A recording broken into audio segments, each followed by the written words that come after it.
কর। করছি। নাস্তা রেডি করে টেবিলে রেখে রোহানের রুমের দরজায় টোকা দিল ইভা। নিশিতা বিরক্তি নিয়ে বলল, প্রাইভেট টাইমে কাউকে ডিস্টার্ব করতে হয় না, তা জানো না? নাস্তা রেডি করেছি, তাই আপনাদের ডেকেছি। হ্যাঁ যাও, আসছি। কিন্তু আর নেক্সট টাইম আমাদের রুমে নক দিবে না। প্রয়োজন হলে আমি তোমাকে ডেকে নিব। আচ্ছা। ইভা দৌড়ে নিজের রুমে এসে কান্না করতে লাগলো। মেয়েরা আর যাই হোক নিজের স্বামীর সঙ্গে অন্য কোনো মেয়েকে সহ্য করতে পারে না। রোহানের এতটা নিচে নামতে একটু রুচিতে বাঁধল না। ঘরে বউ বাচ্চা থাকতে অন্য মেয়েকে নিয়ে রুমে সময় কাটায়। রাফিসা ঘুম থেকে উঠে ইভাকে কাঁদতে দেখে বলল, আম্মু তুমি কাঁদছো কেন? কি হয়েছে? কিছু হয়নি। ও আম্মু বলো না কি হয়েছে। তুমি তো বলেছিলে আমরা সুখের দেশে যাব, তাহলে এখন কেন কাঁদছো? সুখের দেশে গেলে আর কাঁদতে পারবো না, তাই এখন একটু কেঁদে নিচ্ছি। রোহান ইভাকে ডাকছে। ইভা, ইভা, খাবার টেবিলে আয়। আসছি। খাবার টেবিলে রেখে দিয়ে চলে গিয়েছিস কেন? খাবার কে দিবে বেরে? আপনার এখানে ছিলেন না তো, তাই আর কি। কথা কম বলে প্লেটে খাবার দে। রাফিসা এসে বলল, আব্বু আমাকে একটু খাইয়ে দাও। রোহান রাফিসাকে ধাক্কা মেরে ফ্লোরে ফেলে দিয়ে বলল, তোকে কতদিন বলেছে তোর মেয়ে আমার যেন আব্বু না বলে? আর রোহান, ও বাচ্চা মানুষ, না বুঝে বলে ফেলেছে। বাচ্চা বলে তো অন্যায় মেনে নেওয়া যায় না। ইভা রাফিসাকে কোলে নিয়ে বলল, স্যারও ভুল করে বলে ফেলেছে, ক্ষমা করবেন। আম্মু আমি ভুল কিছু বলিনি তো। ইভা রাফিসার গালে একটা থাপ্পড় দিয়ে বলল, তোর বাবা মরে গিয়েছে, উনি তোর বাবা না, আর কোনো দিন কাউকে বাবা বলবি না। উফ রোহান, তোমার বাসায় তো একটুও শান্তি নেই, ওদের কাজে রাখতে হবে না। আচ্ছা, তুমি না চাইলে ওদের রাখবো না। কিন্তু মেয়েটা রান্না খুব ভালো করে। এমন ভালো রান্না অনেকে করতে জানে, তুমি চিন্তা করো না, নতুন কাজে লোক রাখবো। রোহান নিশিতা খেয়ে দিয়ে বাইরে চলে গেল। সারাদিন মা মেয়ে মিলে অনেক কেঁদেছে। চোখের পানি একটা বেইমানের জন্য কেন পড়ে? কেন ইভা ওর মতো ভালো থাকতে পারে না? রোহানের কথা ভাবতে ভাবতে ইভার মাথা ব্যথা করছে। রাতে রোহান ড্রিঙ্ক করে বাসায় ফিরে এসে ইভাকে খুব মারল। মারার কারণ, কেন রাফিসা ওকে বাবা বলেছে। নিশিতা একটু সন্দেহ করেছে ইভা আর রোহানের মধ্যে কোনো সম্পর্ক আছে কিনা। এত মার খাওয়ার পরও ইভা সকালে উঠে রোহানের জন্য পছন্দের রান্না করেছে। আজ রোহানের জন্মদিনে ওর বেস্ট গিফট হবে ডিভোর্স। 2 দিন সময় চাওয়ার কারণ ছিল, ওর জন্মদিনে শেষবারের মতো নিচে ওর পছন্দ মতো সব রান্না করে খাওয়াবে ইভা। আর কোনোদিন তো সুযোগ পাবে না। বরাবর ও যা চেয়েছে তাই দিয়েছে। ওর সুখে ইভা সুখ পেয়েছে, কিন্তু ও ইভাকে নিয়ে কোনোদিন সুখী হতে পারবে না। প্রিয় মানুষটি যে আর নেই। রোহান দ্বিতীয় সন্তান কেন চাইছে না তা এখন ইভার কাছে স্পষ্ট। ইভা যদি এখন ডিভোর্স না দিয়ে দেয় তাহলে যে কোনো মূল্যে ইভার সন্তানকে পৃথিবীর আলো দেখতে দিবে না। ইভা মা হয়ে সন্তানকে মেরে ফেলতে পারবে না। যাই হোক, ভালোবাসার মানুষ ইভা সন্তানের বাবা তো, তাই রোহানের পছন্দের একটা শাড়ি পরল। ও রুমের দরজা লক করে ঘুমায় যাতে ইভা বা রাফিসা কেউ ডিস্টার্ব না করে। কিন্তু আজকে দরজা লক করেনি, রাতে ড্রিঙ্ক করে এসেছিল, তাই ইভা রুমে ঢুকে ডাক দিল রোহানকে। রোহান, এই রোহান ওঠো। সাতশোগুলো তোর কি হয়েছে? চিল্লাচ্ছিস কেন? Many many happy returns of the day. Happy birthday to you Rohan. কথাটা শুনে রোহান ইভার দিকে কিছুক্ষণ তাকিয়ে রইল, তারপর বলল, এভাবে রংচং লাগিয়ে সেজে দাঁড়িয়েছিস কেন? তোকে কে বলেছে আমার জন্মদিনে উইশ করতে? তোর মুখ দেখলে এমনি দিন খারাপ হয়ে যায়, আজকে না জানি কি হবে। আমাদের এতদিনের ভালোবাসা আর সন্তানের জন্য কি আমরা একসাথে থাকতে পারি না? তুমি চাইলে সব হবে। না না না, পারি না, তোকে চাই না, আমি ডিভোর্স চাই। কিছু না বলে রোহানের রুম থেকে বেরিয়ে গেল। ইভা রুমে এসে নিজেকে আয়নায় ভালো করে দেখতে লাগলো যে ইভা দেখতে খুব খারাপ, তাই স্বামীর মন পায়নি। এর মধ্যে রাফিসা ঘুম থেকে উঠে বলল, আম্মু, তোমাকে খুব সুন্দর লাগছে। প্রতিদিন তুমি এমন সুন্দর শাড়ি পরবে। হ্যাঁ মা, তুমি এখন যাও, ব্রাশ করে এসো, তারপর একটা জায়গায় নিয়ে যাব। আচ্ছা আম্মু। রাফিসাকে রেডি করে ইভা রেডি হয়ে রোহানের রুমের কাছে গিয়ে বলল, টেবিলে খাবার বেড়ে রেখেছি, খেতে এসো। রোহান ডাইনিং টেবিলে এসে বলল, তুই যত আমার মন পাওয়ার জন্য এসব ন্যাকাবি করিস, কোনো লাভ হবে না। আমি নিশিতাকে বিয়ে করব। তুই আজকে ডিভোর্স পেপারে সিগনেচার করে বিদায় হ।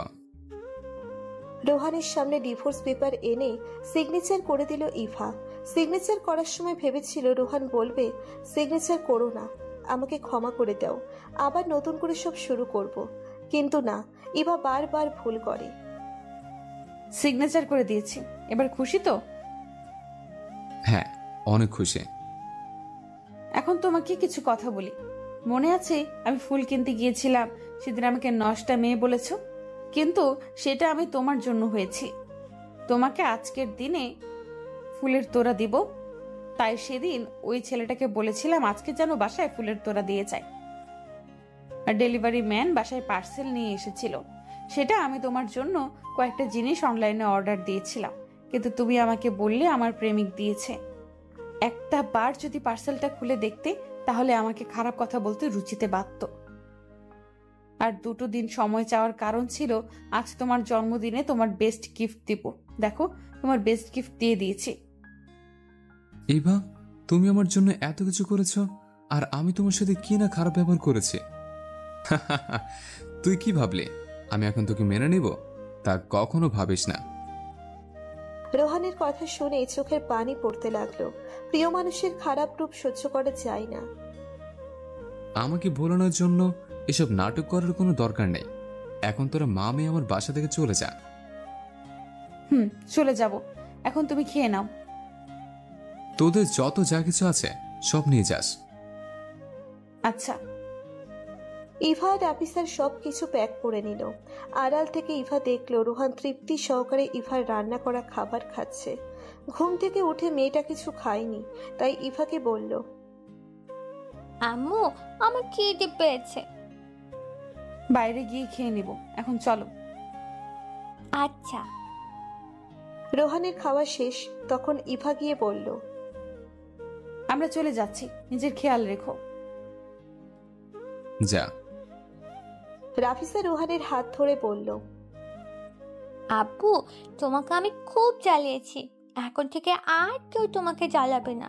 কিন্তু আব্বু, তোমাকে ছেড়ে থাকতে আমার খুব কষ্ট হবে, তুমি আমাদের সাথে থেকো। তোদের মা মেয়ের নাটক আর সহ্য হচ্ছে না। ও বাচ্চা মানুষ, ওর কথায় রাগ করো না, আমরা চলে যাচ্ছি। 5 বছরের সংসার শেষ করে বাসা থেকে বেরিয়ে গেল ইভা।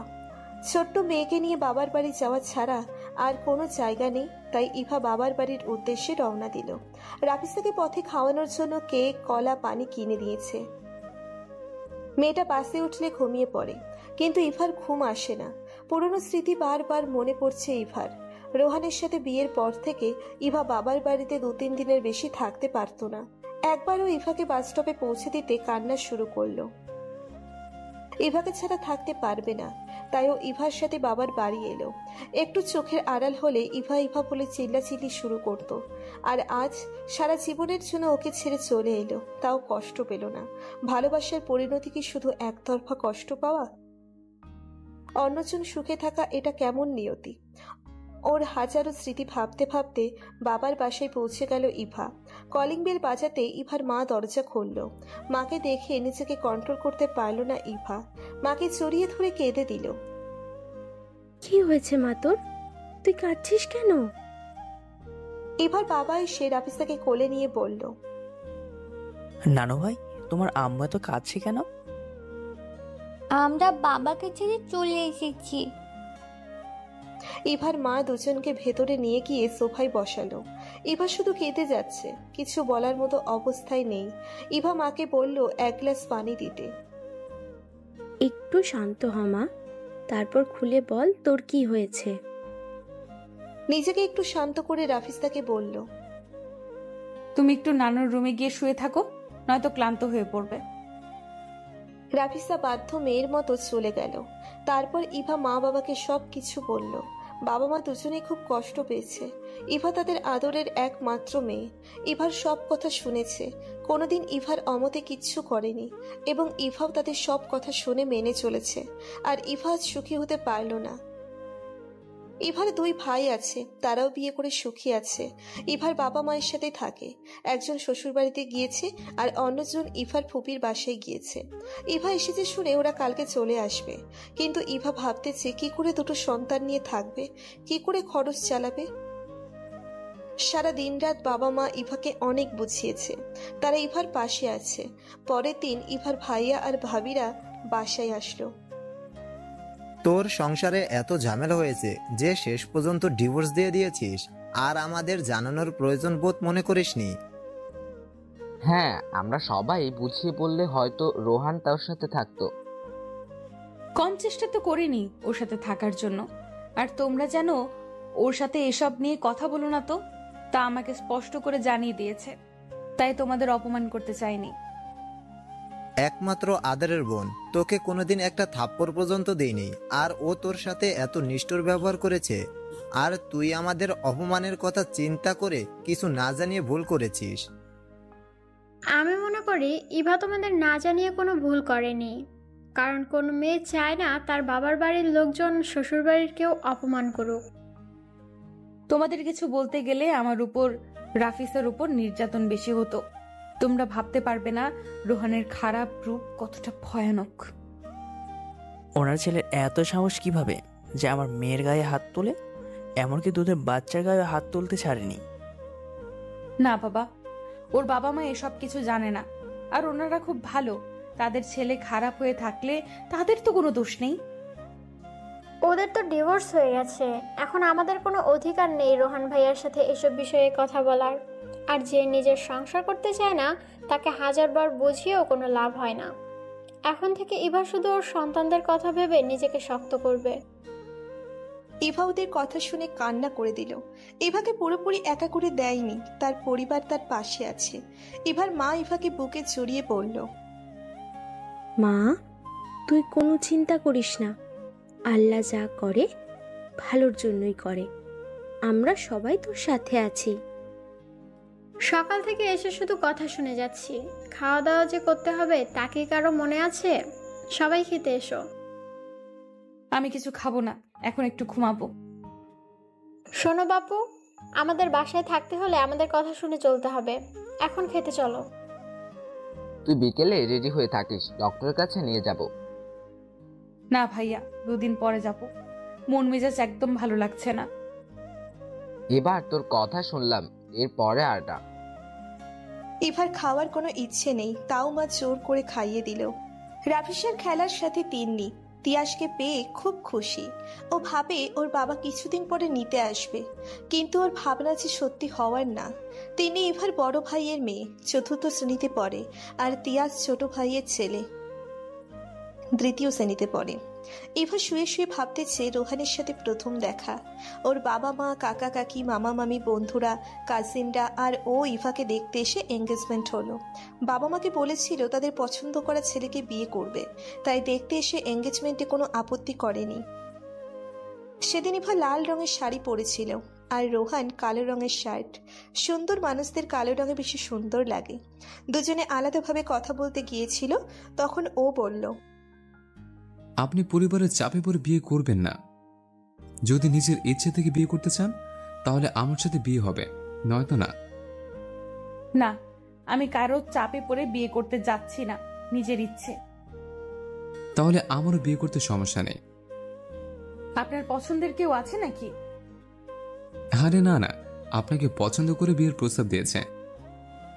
আমাকে আপনি আগে থেকে চিনেন কিভাবে? আপনি কলেজ থেকে বাড়ি ফিরছিলেন, তখন আপনাকে দেখে ভালো লাগে। তারপর আপনি যে রিক্সা ছিলেন ওটা ফলো করে আপনার বাড়ির ঠিকানা পেয়ে যায়। হতেও তো পারতো আমি বাসায় না এসে অন্য কোথাও গেলাম, সেখানেও কি আপনি আমাকে ফলো করে যেতেন? যাওয়ার দরকার হলে অবশ্যই যেতাম। ও আচ্ছা, ওভাবে হাসবেন না, বুকে লাগে। এত সুন্দর হাসি। দরজার পাশে দাঁড়িয়ে রোহানের একটা বন্ধু বলল, চলো। কয়েকদিনের মধ্যে ইভা ও রোহানের বিয়ে হয়ে গেল। কত সুন্দর ছিল 5 বছরের স্মৃতিগুলো। ভালোবাসাও কোনো কমতি ছিল না, একে অপরের ছায়া হয়ে থাকতো সব সময়। বাস্যটাতে ও ইভাকে একটা ব্রেসলেট দিয়ে বলেছিল সারা জীবন যেন হাতে রাখি। ইভার হাতে এখনো ব্রেসলেটটি আছে, শুধু মানুষটি নেই। রাফিসা ইভার কাছে এসে বলল, আম্মু দেখো আমাকে কতগুলো চকলেট চিপস দিয়েছে। কে দিয়েছে? তাকে চিনি না তো।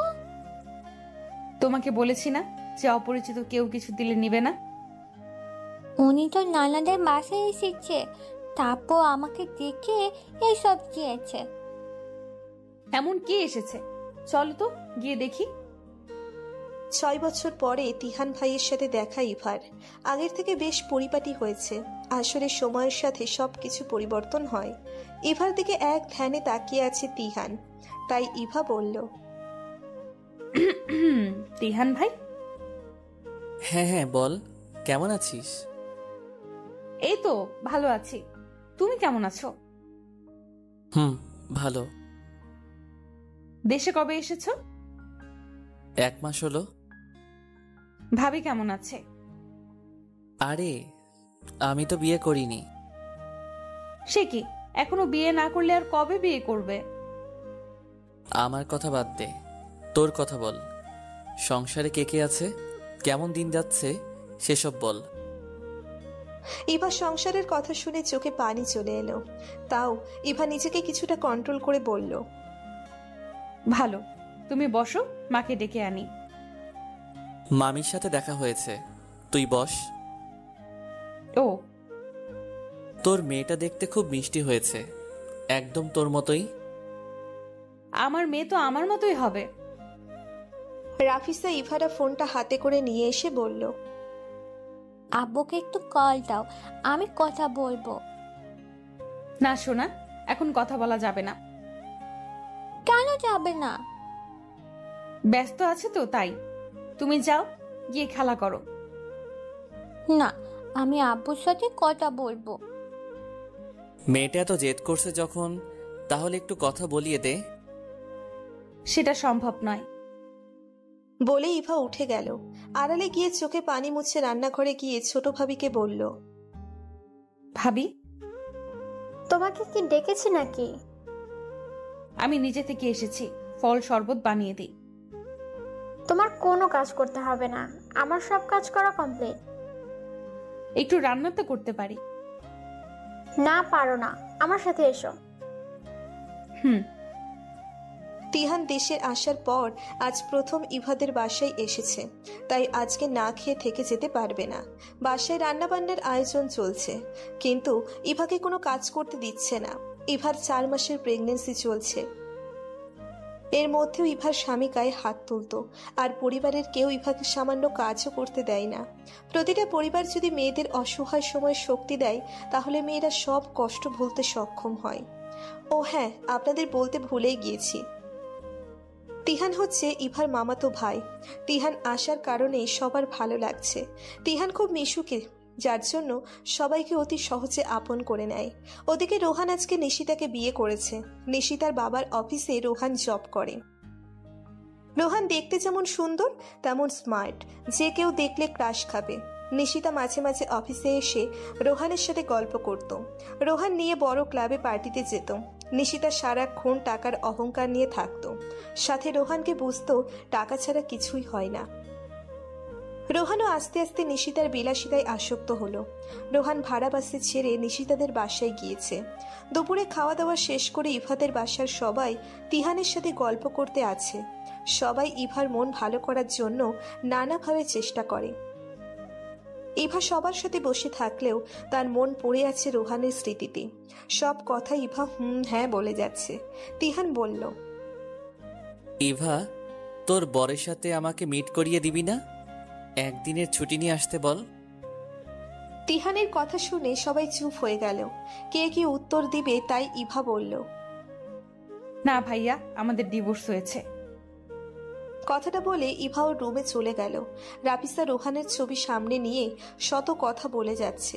এই দৃশ্য দেখে ইভার চোখের পানি বাদ মানল না। ইভার কান্না দেখে পিচ্ছি মেয়েটাও চুপ করে আছে। সত্যিকারের ভালোবাসায় বোধ হয় ভুলে থাকা যায় না। বেশ কিছুক্ষণ পর তিহান ইভার রুমে আসে। ইভা শুয়ে আছে। তিহানকে দেখে উঠে বসতে চাইলে তিহান বাধা দিয়ে বলে, সবার কাছ থেকে জানতে পেরেছি তোর জীবনে এখন একটা খারাপ সময় যাচ্ছে, তাই ওসব শুনে বলে তোকে আর কষ্ট দিতে চাই না।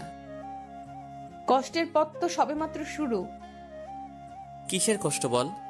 যে তোর ভালোবাসার মূল্য দিল না, সন্তানদের কথা ভাবল না, স্ত্রীর মর্যাদা দিতে পারিনি, তার জন্য কষ্ট পাওয়ার কোনো মানে হয় না।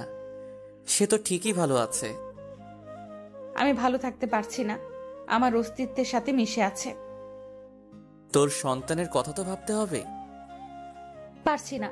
যে মানুষটা আমাকে ছাড়া অন্য কিছু বুঝতো না, সেই চেনা মানুষ অচেনা হয়ে গেল। তুই নতুন করে সব শুরু কর, দেখবি তোর থেকে ভালো কেউ নেই। হয়তো কোনো একদিন। ইভার মা এক গ্লাস দুধ এনে বলল, এটা খেয়ে এখন ঘুমা। মা, দুধ খেতে ভালো লাগে না। তোর কোনো কথা শুনতে চাই না, এটা খেয়ে নে। উফ মা। তিহান, তুইও গিয়ে একটু ঘুমা। না মামি, আমি ঘুমাবো না, বিকেলে যেতে হবে তো। কয়টা দিন থেকে যা বাবা, কত বছর পরে দেশে এলি, আবার কবে তোর দেখা পাবো?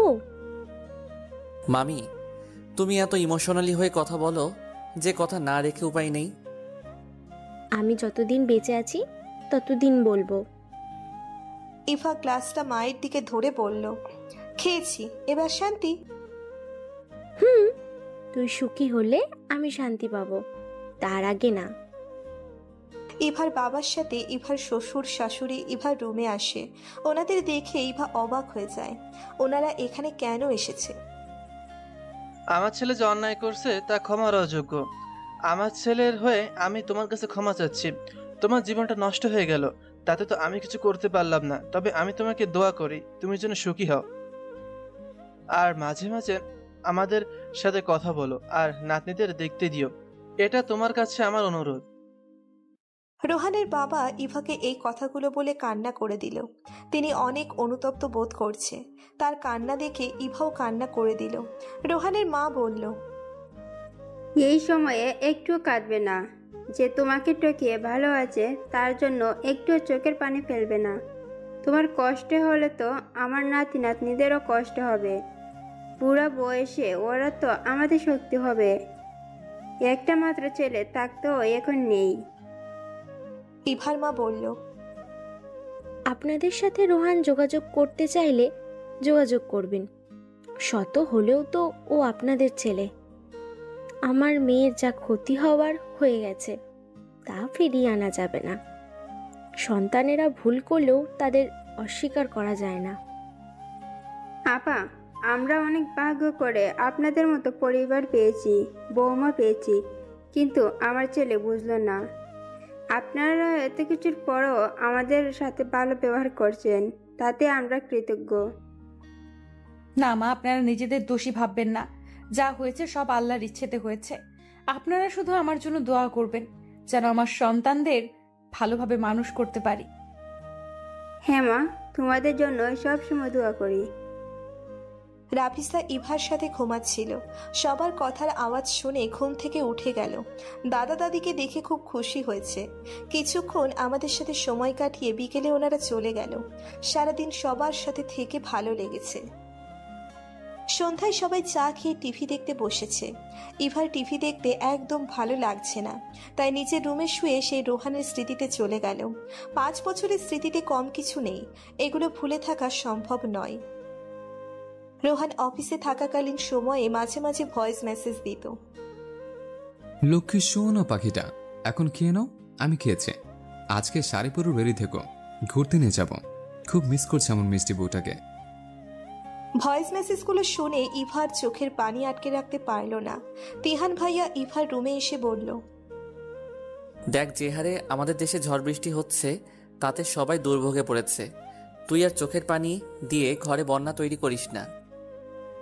আমার ভালো লাগছে না, তুমি এখন মজা করো না তো। তোকে যে ভালো থাকতে হবে, নয়তো আমি ভালো থাকতে পারবো? আমাকে নিয়ে এত ভেবো না, যাও সবার সাথে গিয়ে গল্প করো। আমি তোর সাথে গল্প করব। আচ্ছা শুনি তো, কি এমন গল্প করবে?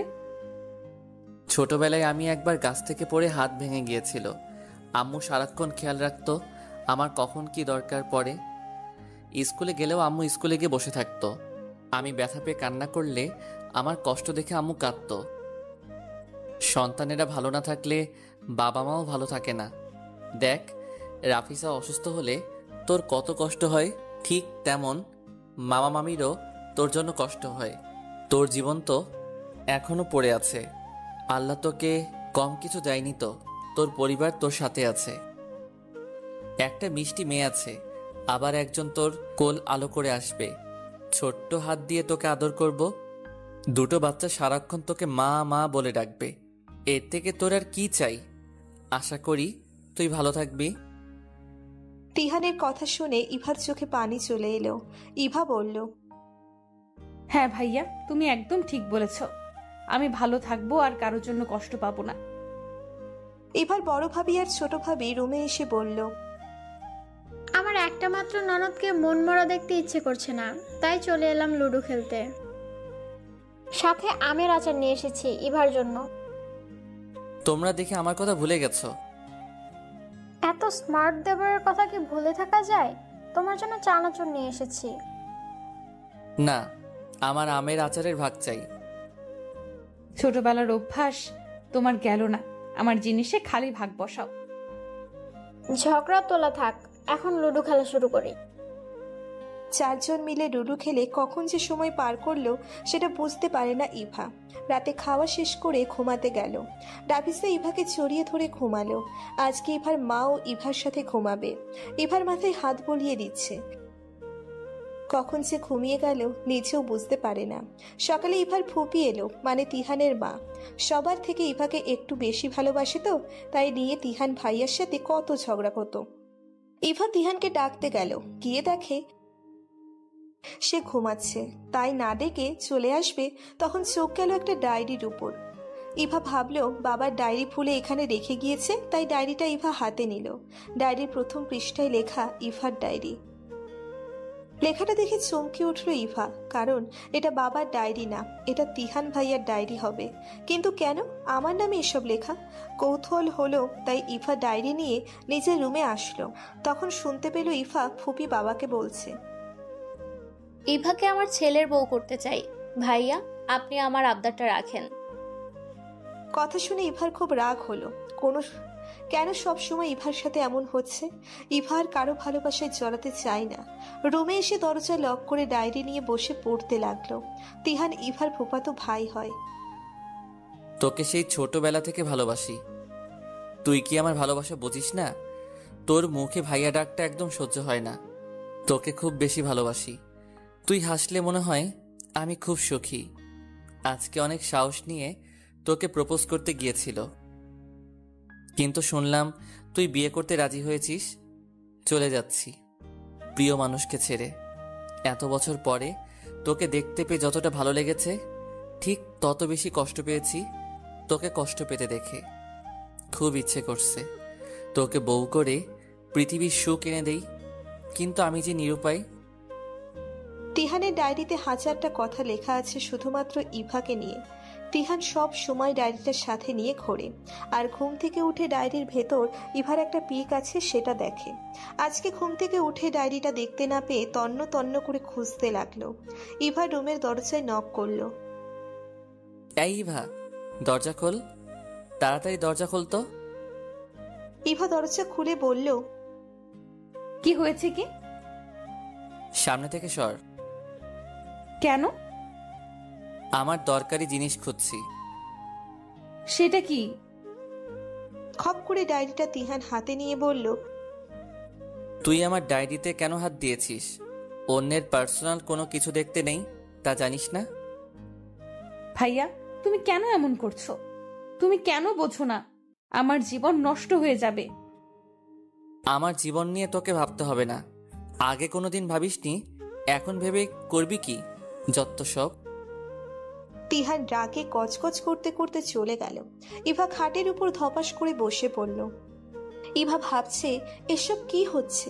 এত বছর পর কেন তিহানের ভালোবাসার কথা জানলাম? শুধুমাত্র আমার জন্য তিহান ভাইয়া সবাই ছেড়ে দূরে থাকে, আবার এখনো আমার জন্য কষ্ট পাচ্ছে। ইভা তার চোখের সামনে থাকলে বেশি কষ্ট পাবে না। ইভা দ্বিতীয়বারের মতো কারো ভালোবাসায় জড়াবে না। ইভা চলে গেল, সবাই ভালো থাকবে। তিহানের মা ইভার মাথায় হাত রাখতে ইভা ভাবনার জগৎ থেকে বেরিয়ে বলে, কিছু কি বলবে? তোকে কিছু কথা বলবো, মন দিয়ে শোন। যে স্বামী তোকে প্রেগনেন্ট অবস্থায় ডিভোর্স দিয়েছে তাকে কোনো আঁকড়ে ধরে বেঁচে থাকবি। প্রেগনেন্ট অবস্থায় ডিভোর্স দেওয়া যাবে না। সন্তান পৃথিবীতে আসা পর্যন্ত অপেক্ষা করে ডিভোর্স দিতে পারবে, কিন্তু সে তোকে এতটুকু সময় দেয়নি, সন্তানকে অস্বীকার করেছে। তোর এখনো অনেক দূর পথ চলা বাকি। সিঙ্গেল মাদার হয়ে বেঁচে থাকা অনেক কঠিন। সমাজ তোকে ভালোভাবে থাকতে দিবে না। প্রতিদিন তোকে লড়াই করতে, তাতে তোর সন্তানের ওপর খারাপ প্রভাব পড়বে। তাই আমি তোকে আমার ছেলের বউ করতে চাই। না ফুপি, এটা হয় না। কেন হয় না? তোর কি মনে হয় তিহান তোকে ভালোবাসবে না? তিহান ভাই আমাকে এখন ভালোবাসলে সেটা হবে আমাকে দয়া করে ভালোবাসা, আর আমার সন্তানদের কখনো বাবার ভালোবাসা দিতে পারবে না। সমাজে অনেক কথা বলবে। আরে না রে মা, তিহান তোকে সত্যিই খুব ভালোবাসে। তোর সন্তানদেরও কখনো বাবার অভাব বুঝতে দিবে না। তুই রাজি হয়ে যা মা। না না না, এটা হয় না। ইভার মা এসে বলল, আমার তো তোর ভালো চাই, তুই সুখী হবি। না মা, এসব হয় না। আমি কি তোমাদের কাছে বোঝা হয়ে গেছি? তোর মাকে এসব বলিস না, কষ্ট পাবে। তোদের কোনো দোষ নেই। আমি নিজে চেয়েছি তোকে বউ করতে। তোমাদের কারো আমার কথা ভাবতে হবে না। এখন আমাকে একা থাকতে দাও। ফুপিয়ার মা চলে গেল। রাফিসার খেলার সাথী পেয়ে ইভাকে জ্বালায় না, আগের মতো আবদার করে না, আম্মু এটা এনে দাও, এটা করো। এখন সে বুঝে গেছে তার মা কিছু করতে পারবে না, কিন্তু ইভার সামনের দিনগুলো সন্তানদের নিয়ে থাকতে হলে কিছু করতেই হবে। এমন অবস্থায় কিচ্ছু করা যাবে না বলে ইভাকে তিহানদের ঘাড়ে চাপিয়ে আপদ বিদায় করতে চাইছে। তারা কেন বোঝে না ইভা কারো মায়ায় জড়িয়ে থাকতে চায় না? ভাবতে ভাবতে প্রচন্ড মাথা ব্যথা করছে ইভার, তাই শুয়ে পড়ল। কিছুক্ষণ পর ইভার বড় ভাইয়া এসে বলল, বিকেলে রেডি হয়ে থাকিস, তোকে ডক্টরের কাছে নিয়ে যাব। আচ্ছা। সকালের ওই ঘটনার পর থেকে তিহানের সাথে দেখা হয়নি ইভার। বিকেলে রেডি হয়ে ডক্টরের কাছে যাবে, তখন তিহানের সাথে দেখা। ইভার সাথে কথা না বলে চলে যেতে লাগলো। তখন বড় ভাইয়া বলল, তিনাস, তুই কোথাও কি যাচ্ছিস? হ্যাঁ ভাইয়া, সামনে রাস্তার কাছে একটু ঘোর। তাহলে তুই ইভাকে নিয়ে ডক্টরের কাছে যা। আচ্ছা। অনিচ্ছা সত্ত্বেও তিহানের সাথে ডাক্তারের কাছে গেল ইভা। যাওয়ার পথে কোনো কথা বলেনি। ডক্টর দেখিয়ে আসার পথে ফুচকা দেখে ইভার খেতে ইচ্ছে করলো, কিন্তু ইভার সাহস করে কিছু বলার। তিহান রিক্সা থামাতে বলে, গিয়ে অনেক ফুচকা কিনে আনলো। বাসায় এসে সবাই একসাথে ফুচকা খেতে লাগলো। তখন আবার সেই এক প্রসঙ্গ শুরু হলো তিহানের সাথে বিয়ে নিয়ে। এবার রুমে এসে নিচের আর রাফিসার টুকিটাকি জিনিস গুছিয়ে রাখলো। রাতে খাওয়া দাওয়া শেষ করে সবাই ঘুমাতে গেল। ইভার চোখে ঘুম নেই, সবাই ঘুমাবে সেই অপেক্ষা করতেছে ইভা। ইভা ভাবছে এই বাড়িতে থাকলে কেউ শান্তিতে থাকতে দিবে না, তাই রাফিসাকে নিয়ে চলে যাবে। ইভা ভাবছে সবাই ঘুমিয়ে গেছে, এখনই পালানোর সময়। রাফিসা ঘুমাচ্ছে, তাই ওকে কোলে নিয়ে আর এক হাতে ব্যাগ নিয়ে সন্তানদের ভালোর জন্য এতটুকু কষ্ট সহ্য করতেই হবে। ইভা রুমের দরজা আস্তে করে খুলে বেরিয়ে মেইন দরজার কাছে গিয়ে দরজাটা খুলল। তখন ইভার বাবা বলল, তুই এত রাতে কোথায় যাচ্ছিস? তুমি এখনো ঘুমাওনি কেন? আমরা কি তোর কেউ হয় না? এতটা বড় হয়ে গেছি যে তোর সন্তানদের নিয়ে বাড়ি ছেড়ে চলে যাচ্ছিস? আমরা কি তোর কোনো ক্ষতি চাচ্ছি নাকি? না বাবা, এভাবে বলো না। আমার জন্য তোমাদের কোনো অসুবিধায় ফেলতে চাই না। খুব বেশি বড় হয়ে গেছিস, যা ইচ্ছা হবে তাই করবি নাকি? রুমে গিয়ে ঘুমা যা। বলে বাবা রাফিসাকে ইভার কোল থেকে নিতে গেল। বাবার খুব রাগ হয়ে গেছে, তাই কিছু না বলে রুমে চলে যেতে লাগলো। Happy birthday to you Eva. কয়েকটা বেলুন ফাটানোর শব্দ। ইভা পেছনে ফিরে দেখে বাবা, মা, ভাইয়া, ভাবি, ফুপি, তিহান দাঁড়িয়ে আছে, সাথে একটা কেক। চোখ ঝলমল করছে। যারা ইভাকে এত ভালোবাসে তাদেরকে ছেড়ে চলে যাচ্ছে শুধুমাত্র কারো স্মৃতি আঁকড়ে রাখার জন্য, যে ইভার সাথে বেইমানি করেছে। না, ইভা ভুল করেছে, তাদেরকে আর কষ্ট দিবে না। মা ইভার কাছে এসে বলল, তুই তোর সন্তানদের কথা ভেবে আমাদের ছেড়ে চলে যাচ্ছিস। তুই কি আমার সন্তান না, যে তোর কথা আমরা ভাববো না? আমরা তো তোর ভালো চাই। মা, আমার ভুল হয়ে গেছে। তোর এই ভুলের শাস্তি অনেক কঠিন হবে। এ না, হ্যাঁ, তোর শাস্তি হচ্ছে কেক কেটে সবাইকে খাইয়ে দে। সবাই হা হা করে হেসে উঠল। খারাপ সময় পরিবার পাশে থাকলে হাজারটা খারাপ সময় অতিক্রম করা যায়। কেক কেটে সবাইকে খাইয়ে দিল। তিহান ইভার দিকে তাকায়নি। আজকে তিহানের জন্য তোকে ধরতে পেরেছি। তিহান তোকে দেখেছে তুই জিনিসপত্র গোছাচ্ছিস। তুই চলে গিয়ে আমাদেরকে সারপ্রাইজ দিতে চেয়েছিলি, তাই আমরা আগে তোকে সারপ্রাইজ দিলাম। ইভা তিহানের কাছে গিয়ে বলল, ধন্যবাদ ভাইয়া, তোমার জন্য আবার পরিবারকে ফিরে পেলাম। আমার একটা ভুলে অনেক ক্ষতি হয়ে যেত। তোর সুন্দর জীবন নষ্ট হয়ে যাবে সেটা কি আমি চাইতে পারি না? আমরা সবাই তোর ভালো চাই। আমার ভুল হয়ে গিয়েছে। আচ্ছা, সবার এখন ঘুমানোর দরকার, বিশেষ করে তোর। যা গিয়ে ঘুমা। যে যার মতো করে ঘুমোতে গেল। ইভাও ঘুমোতে এসেছে, কিন্তু ঘুম আসছে না। ইভা এপাশ ওপাশ করতে লাগলো, ঘুমানোর অনেক চেষ্টা করছে। ইভা তাও ঘুম আসছে না। ঘড়ি দেখলো 2:30 বাজে। একটু ঘুমিয়ে ভোরে ছাদে গেল ইভা। ছাদের অনেক গোলাপ ফুলের গাছ আছে, ইভার খুব ভালো লাগার জিনিস। গাছে পানি দিয়ে হাঁটতে শুরু করলো ইভা। তিহানের আগমন ঘটে ছাদে।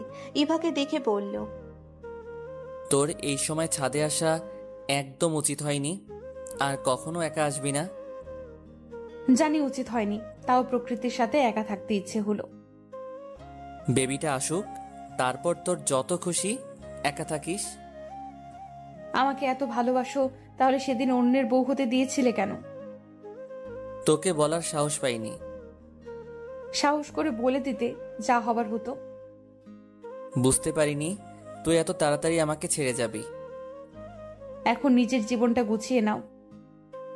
তোকে ছাড়া সম্ভব না, অনেক চেষ্টা করেছি, তাও পারিনি। তুই চাইলে তোকে আমার বউ করব। এটা হয় না। কেন হয় না? আমাকে একটাবার সুযোগ দে, আমি সুখী রাখতে পারবো। আমার 2টো সন্তান আছে, তাদেরকে ছেড়ে কখনো থাকতে পারবো না। আর তুমি অন্যের সন্তানের দায়িত্ব কেনই বা নিবে? তোর সন্তানেরা কখনো বাবার অভাব বুঝবে না।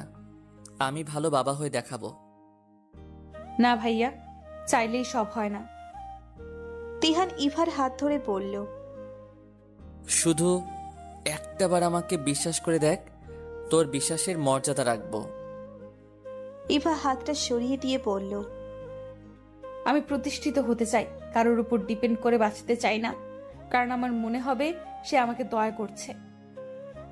আচ্ছা, সবকিছুতে তোকে আমি হেল্প করব, আমাকে সাথে রেখে দেখিস। তারপর তোর যদি মনে হয় আমি তোর বিশ্বাসের জায়গা করতে পারিনি, তখন আমি সারা জীবনের জন্য তোর জীবন থেকে সরে যাব। ঠিক আছে, তাই হবে। এখন তুমি সবাইকে বলবে যে তুমি বিয়ে করবে না। আচ্ছা। ইভা নিচে এসে সবার জন্য চা বানালো। ইভার মা একটু রাগারাগি করেছে কেন রান্নাঘরে গিয়েছে তাই। আজকে ইভার পছন্দের সবকিছু রান্না করেছে। দুপুরে খাওয়া দাওয়া শেষ করে ইভা কিছুক্ষণ শুয়ে থেকে রেডি হয়ে বের হলো। কাছে একটা পার্কে ঘুরতে যাবে। তিহান, রাফিসার, তিয়াস। বাসা থেকে বের হতে পাশের বাসার একজন আরেকজনের ইভাকে দেখে বলল, ডিভোর্স হয়েছে তাও কোনো লজ্জা নেই? প্রেগনেন্ট অবস্থায় বাসা থেকে বের হয়েছো? ওদের কথা শুনে তিহান বলল, আপনার মেয়ের সাথে যদি কিছু হয় তাকেও কি এসব কথা বলবেন? ও কি আপনার টাকায় খায় না পড়ে যে আপনার অসুবিধা হচ্ছে? তিহানের কথা শুনে ইভার কাছে খুব ভালো লাগলো, তাই ইভাও গিয়ে প্রতিবাদ করলো। প্রেগনেন্ট অবস্থায় বাসা থেকে বের হওয়া যাবে না কেন? কোথাও কি লেখা আছে? আর আমার দোষ আছে কিনা তা আপনি জানলেন কিভাবে? কোনো নিউজ পেপারে আমার নামে লেখালেখি হয়? এসব বাদ দিয়ে ভালো কিছু চিন্তা করুন। ওনাদের সাথে আর কোনো কথা না বলে পার্কে গেল। ওনাদের কথা শুনে ইভার খারাপ লাগলো। ঘুরতে এসে ইভার খুব ভালো লাগলো। ফুচকা ও আইসক্রিম খেয়ে সন্ধ্যার আগে বাসায় ফিরে গেল। পরের দিন তিহান তাদের বাসায় চলে গেল। মাঝে মাঝে ইভাকে দেখতে আসতো আর প্রতিদিন খোঁজ নিত। এভাবে কেটে যায় কয়েক মাস। হঠাৎ রাত 10টার সময় প্রচন্ড প্রসব যন্ত্রণায় ছটপট করছে ইভা। মাকে ডাক দেওয়ার শক্তিটুকু পাচ্ছে না ইভা। রাফিসা ফোনে গেম খেলছে। ইভা ওকে কোনো মতে বলল, তোমার নানুকে ডেকে নিয়ে আসো। ওকে আম্মু। রাফিসা মাকে ডাক দেওয়ার আগে মা গরম দুধ নিয়ে আসে। ইভাকে এই অবস্থায় দেখে তাড়াতাড়ি হাত থেকে দুধের গ্লাস টেবিলের ওপর রেখে ভাইয়া ভাবিদের ডেকে ইভাকে হসপিটালে নিয়ে গেল। ইভা জ্ঞান ফিরে দেখে সবাই বাচ্চাটাকে আদর করছে। কে কোলে নিবে সেটা নিয়ে তর্ক। এ বলছে এখন কোলে নিব, আবার ও বলছে আমি কোলে নিব। তাই সবাই খুব খুশি। তিহান ইভার পাশে এসে বসে। ইভার জ্ঞান ফিরেছে দেখে তিহান বলল, ইভার জ্ঞান ফিরেছে, বেবিটা ওর কাছে দাও।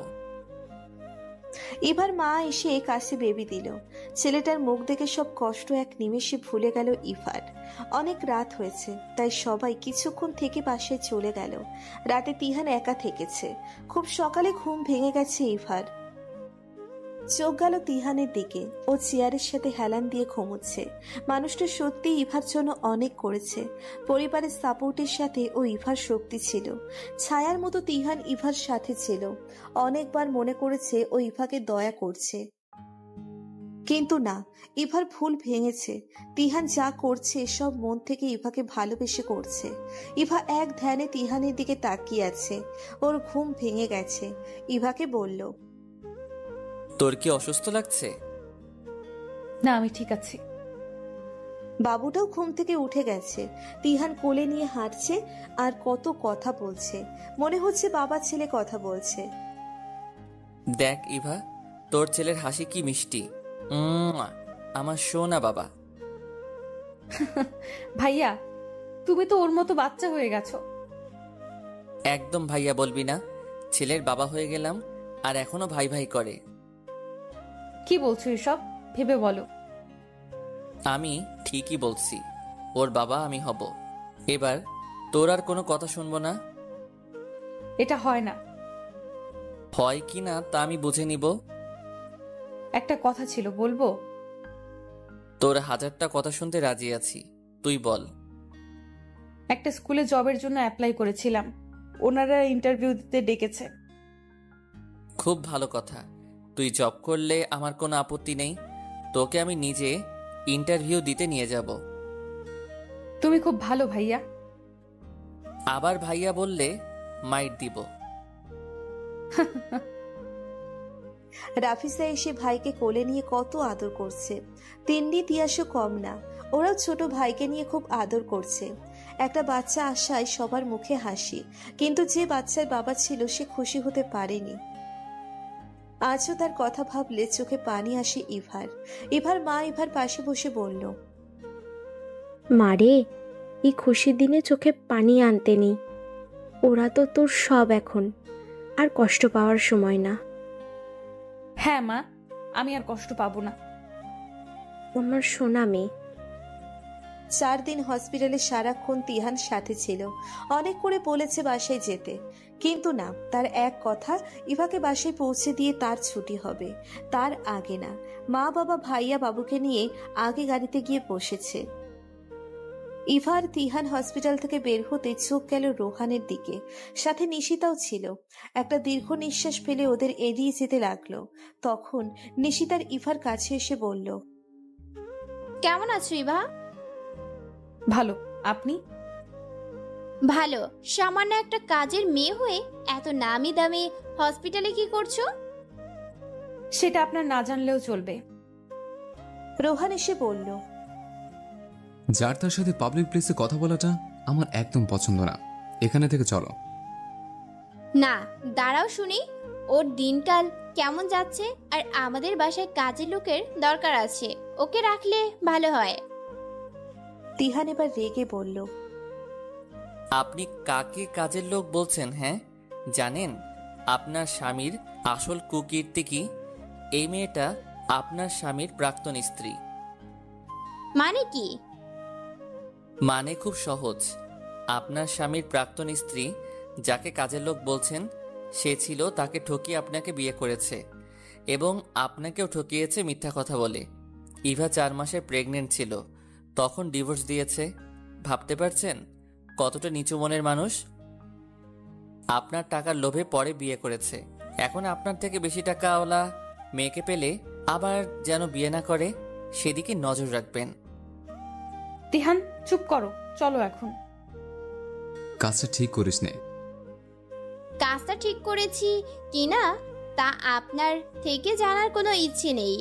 তোমার মতো খারাপ লোকের বেবি আমি রাখবো না, আজই অপারেশন করব। নিশিতা রেগে চলে যাচ্ছে, পিছনে রোহানও যাচ্ছে। তোমার এতটা রাগ হওয়ার দরকার ছিল না, ওদের মতো করে তো ওরা ভালো ছিল। ও তোকে কষ্ট দিবে, আর আমি চোখের সামনে এসব সহ্য করতে পারবো না। ওর শাস্তি একদিন ঠিক হবে।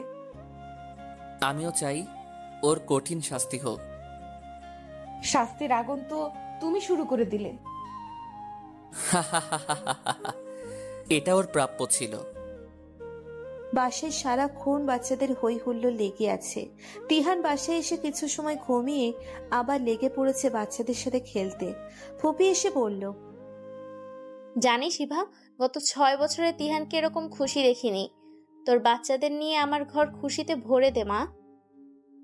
ফুপি তুমি আবার শুরু করলে? মরার আগে তোদের সুখী দেখতে চাই, আমার একটাই কথা। আচ্ছা তোমার কথা শুনবো, এখন আমার মাথায় হাত বুলিয়ে দাও তো, আমি ঘুমাবো। দিচ্ছি। 3 দিন পরে রোহানের মা বাবা দেখতে এসেছে, তারাও খুব খুশি হয়েছে। রোহানের সাথে তাদের কোনো সম্পর্ক নেই।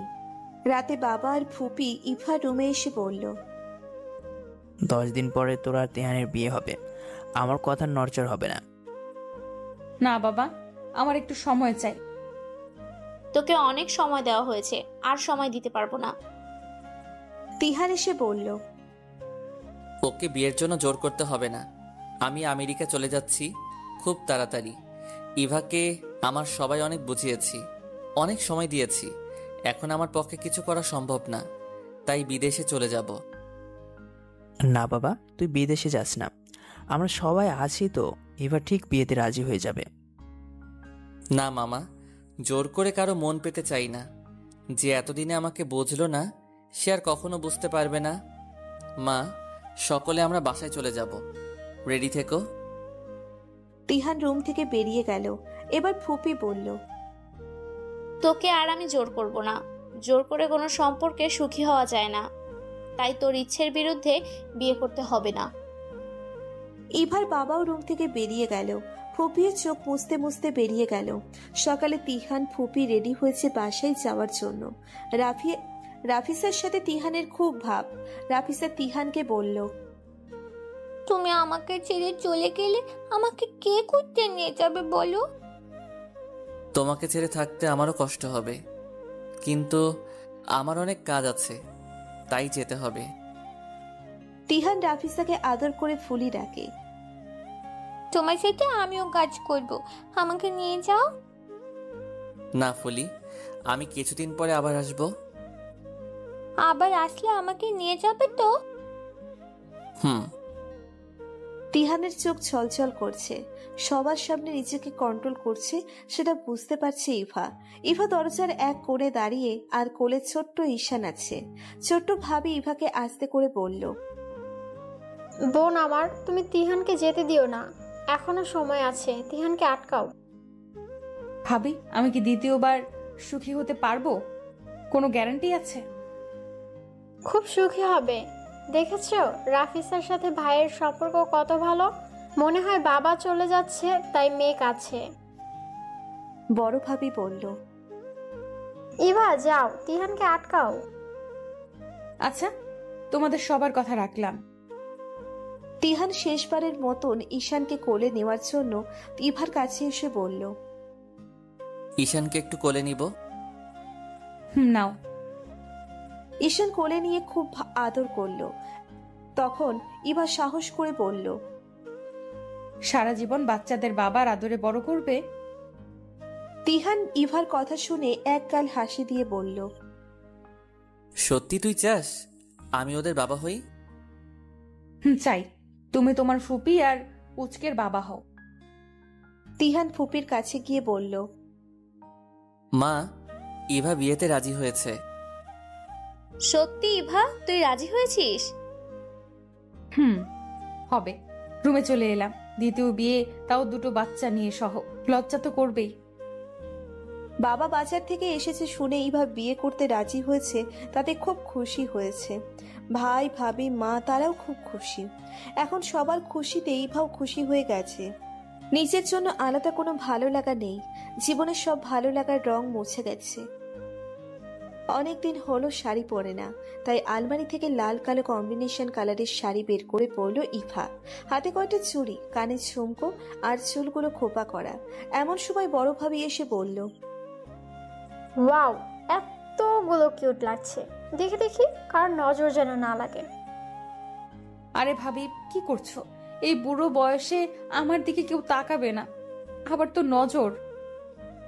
ইস, আমার ছোট বোনটাকে দেখতে কত সুন্দর লাগছে। তোমাদের মতো ভাবি যেন সবার ঘরে ঘরে হয়, তাহলে আমাদের মতো মেয়ের কোনো কষ্ট থাকবে না। তোমার মতো মেয়ে যেন সবার ঘরে হয়। চলো, তোমার সাথে রান্না করব। আচ্ছা চলো। ঈশানকে কোলে নিয়ে ইভা তিহানকে বলল, ওনাকে নিয়ে বসে থাকেন, আমার কাজ আছে। তিহান ইভার হাত টেনে ওর পাশে বসিয়ে বলল, তোকে শাড়ি পরলে কতটা সুন্দর লাগে জানিস? আর এতদিন কেমন ভুতুম পেঁচা হয়ে থাকতি। তুমি আমার নামে একটু বেশি প্রশংসা করো।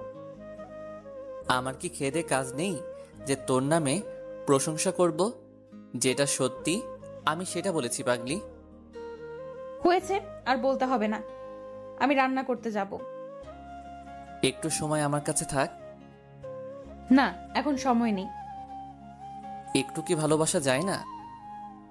বিয়ের পর সব ভালোবাসা পাবে। এখন গেলাম। হঠাৎ অঝোর ধারায় বৃষ্টি শুরু হলো, তাই খিচুড়ি, ইলিশ মাছ ভাজা আর গরুর গোস্ত রান্না করলো দুই ভাবি আর ইভা। তিহানের বিয়ে ঠিক হলো 5 দিন পরে। ঘরোয়াভাবে আয়োজন হবে। দুপুরে খাওয়া দাওয়া শেষ করে সবাই একসাথে বসে লিস্ট করছে বিয়েতে যা যা কিনতে হবে। ওদিকে রোহান আর নিশিতার সাথে খুব ঝামেলা হচ্ছে।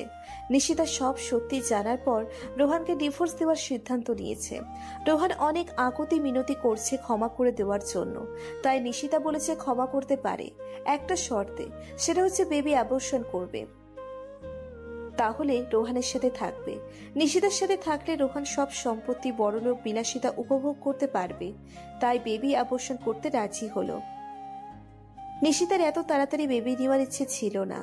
এখন যখন সুযোগ পেয়েছে বেবি অ্যাবর্শন করার, তাই সুযোগটা কাজে লাগিয়ে ফেলল। ইভা বিয়ের সব কেনাকাটা করা কমপ্লিট। ঘরোয়াভাবে বিয়ের আয়োজন হলেও কেনাকাটায় কোনো কমতি নেই। বিয়ের 2 দিন আগে স্কুলে জবের জন্য অ্যাপ্লাই করেছে, সেটার ইন্টারভিউ দিতে যেতে হবে, তাই তিহান এসেছে ইন্টারভিউ দিতে যাওয়ার জন্য। ইন্টারভিউ খুব ভালো হয়েছে, মনে হয় জবটা হবে। ফুপি বলেছে নাতি নাতিদের সে সামলাবে, জব করলে কোনো সমস্যা নেই। দিন শেষ ইভার তিহান ভালো থাকলেই তারা সবাই ভালো থাকবে। আজ ইভার দ্বিতীয় বিয়ে হলো। বাসর ঘরে 2টো বাচ্চা নিয়ে বসে আছে। বিয়ের পর সব ভালোবাসা পাবে। এখন গেলাম। হঠাৎ অঝোর ধারায় বৃষ্টি শুরু হলো, তাই খিচুড়ি, ইলিশ মাছ ভাজা আর গরুর গোস্ত রান্না করলো দুই ভাবি আর ইভা। তিহানের বিয়ে ঠিক হলো 5 দিন পরে। ঘরোয়াভাবে আয়োজন হবে। দুপুরে খাওয়া দাওয়া শেষ করে সবাই একসাথে বসে লিস্ট করছে বিয়েতে যা যা কিনতে হবে। ওদিকে রোহান আর নিশিতার সাথে খুব ঝামেলা হচ্ছে। নিশিতা সব সত্যি জানার পর রোহানকে ডিভোর্স দেওয়ার সিদ্ধান্ত নিয়েছে। রোহান অনেক আকুতি মিনতি করছে ক্ষমা করে দেওয়ার জন্য, তাই নিশিতা বলেছে ক্ষমা করতে পারে, একটা শর্তে। সেটা হচ্ছে বেবি অ্যাবর্শন করবে। তাহলে রোহানের সাথে থাকবে। নিশিতার সাথে থাকলে রোহান সব সম্পত্তি, বড়লোক, বিলাসিতা উপভোগ করতে পারবে। তাই বেবি অ্যাবর্শন করতে রাজি হলো। নিশিতার এত তাড়াতাড়ি বেবি নেওয়ার ইচ্ছে ছিল না। এখন যখন সুযোগ পেয়েছে বেবি অ্যাবর্শন করার, তাই সুযোগটা কাজে লাগিয়ে ফেললো। ইভা বিয়ের সব কেনাকাটা করা কমপ্লিট। ঘরোয়াভাবে বিয়ের আয়োজন হলেও কেনাকাটায় কোনো কমতি নেই। বিয়ের 2 দিন আগে স্কুলে জবের জন্য অ্যাপ্লাই করেছে, সেটার ইন্টারভিউ দিতে যেতে হবে, তাই তিহান এসেছে ইন্টারভিউ দিতে যাওয়ার জন্য। ইন্টারভিউ খুব ভালো হয়েছে, মনে হয় জবটা হবে। ফুপি বলেছে নাতি নাতিদের সে সামলাবে, জব করলে কোনো সমস্যা নেই। দিন শেষ, ইভার তিহান ভালো থাকলেই তারা সবাই ভালো থাকবে। আজ ইভার দ্বিতীয় বিয়ে হলো। বাসর ঘরে 2টো বাচ্চা নিয়ে বসে আছে। কোনোদিন এভাবে থাকতে হবে ভাবেনি। নতুন করে আবার বিশ্বাস করতে শুরু করবে। নতুন সংসারে লোকজনকে মানিয়ে নিয়ে কাজ করা। সবাই ইভার চেনা মানুষ হলেও ইভা তাদের বাড়ির বউ। ইভার অনেক দায়িত্ব আছে। সব কিছু সামলে জব করা কঠিন হবে, তাও ইভাকে পারতে হবে। পরনির্ভরশীল হয়ে জীবনে একবার ঠকেছে, তাই এবার পরনির্ভরশীল হয়ে থাকতে চাই না। ইভার সন্তানদের বোঝাতে হবে জীবনের সব কঠিন সময় তাদের মা হেরে যায়নি, সাফল্য হয়ে দেখিয়েছে। এই যে ম্যাডাম। ও হ্যাঁ, তুমি এসেছো? আমি খেয়াল করিনি। ভাবনার জগতে বাড়ি বানিয়ে রাখলে আমার বাড়িতে কে আছে না আছে তা দেখবে কিভাবে? তেরা বেকা কথা সব সময় থাকবে। তা একটু আছে। ইভা তিহানকে সালাম করলো। তিহান ইভাকে জড়িয়ে ধরে বলল, আমি কখনো তোমার বিশ্বাসের অমর্যাদা করব না। তোমাকে সুখী রাখার জন্য যা করতে হবে সব করব, কিন্তু কোনোদিন আমাকে ছেড়ে চলে যেও না। তিহানের স্পর্শ অস্বস্তি লাগলো। কেন জানি তাকে মন থেকে মেনে নিতে পারলো না ইভা, তাই ওকে ছাড়িয়ে বলল, শুধু আমার সন্তানদের বাবার ভালোবাসা দিলেই খুশি হব। আমার ভালোবাসার অভিযোগ করার সুযোগ করতে পারবে না, কথা দিচ্ছি। কিন্তু আমার একটা রিকোয়েস্ট আছে, রাখবে? চেষ্টা করব রাখতে। ফুলি, পুচকে আমার পরিচয় বড় হবে। কোনো খারাপ মানুষ ওদের বাবা ছিল, সে পরিচয় ওরা থাকবে না। তিহানের কথা শুনে কেঁদে দিল ইভা। সে না চাইলে রোহানের সন্তান, রোহানের পরিচয় থাকতো সারা জীবন। ওরা খারাপ মানুষের পরিচয় নিয়ে থাকতো। তিহান সত্যি ইভার জন্য অনেক বড় পাওয়া। শুভ দিনে কাঁদতে নেই। আমি যদি কিছু ভুল বলে থাকি তাহলে মাফ করো। আমি তোমাকে কষ্ট দিতে কিছু বলিনি। না, তুমি যে ওদের বাবার পরিচয় দিবে তাতে আমি খুব খুশি হয়েছি। তুমি আমার স্ত্রী, তাই ওরাও তো আমার সন্তান। পুচকেটা ঠিক করে শুইয়ে দিবে তো? দেখো কেমন কাঁধ হয়ে ঘুমিয়ে আছে। বলেই তিহান ঈশানকে ঠিক করে শুইয়ে দিল। রাফিসা অনেক আগেই ঘুমিয়ে গেছে। ম্যাডাম, আবার কোথায় হারিয়ে গেলেন? কোথাও না। এখন ঘুমিয়ে পড়ো, খাট বড় আছে। আমি কি এখানে ঘুমাতে পারি? অবশ্যই পারো। আমি জানি তুমি আমাকে মন থেকে স্বামী হিসেবে মানতে পারোনি, তাই তুমি যতদিন না চাইবে আমি জোর করে স্বামীর অধিকার খাটাবো না। ঘুমাও। তিহান আর ঈশার মাঝখানে রাফিসা ঈশান ঘুমিয়ে আছে। সারাদিনের ক্লান্তিতে তাড়াতাড়ি ঘুমিয়ে গেল। এদিকে তিহানের চোখে ঘুম নেই। ভালোবাসার মানুষকে কাছে পেয়েও সে অনেক দূরে। কারো মনে ভালোবাসা তৈরি করতে অনেক সময় লাগে, কিন্তু যত সময় লাগার লাগুক তিহান হাল ছেড়ে দিবে না। ইভাকে জীবন সঙ্গী করতে পেরেছে, এটাই তিহানের জন্য অনেক কিছু। রাফিসা ঘুম থেকে উঠে ইভাকে বলল, আম্মু, আমি ওয়াশরুমে যাব, আমাকে নিয়ে যাও। তিহান বলল। রাফিসাকে ওয়াশরুমে নিয়ে গেল।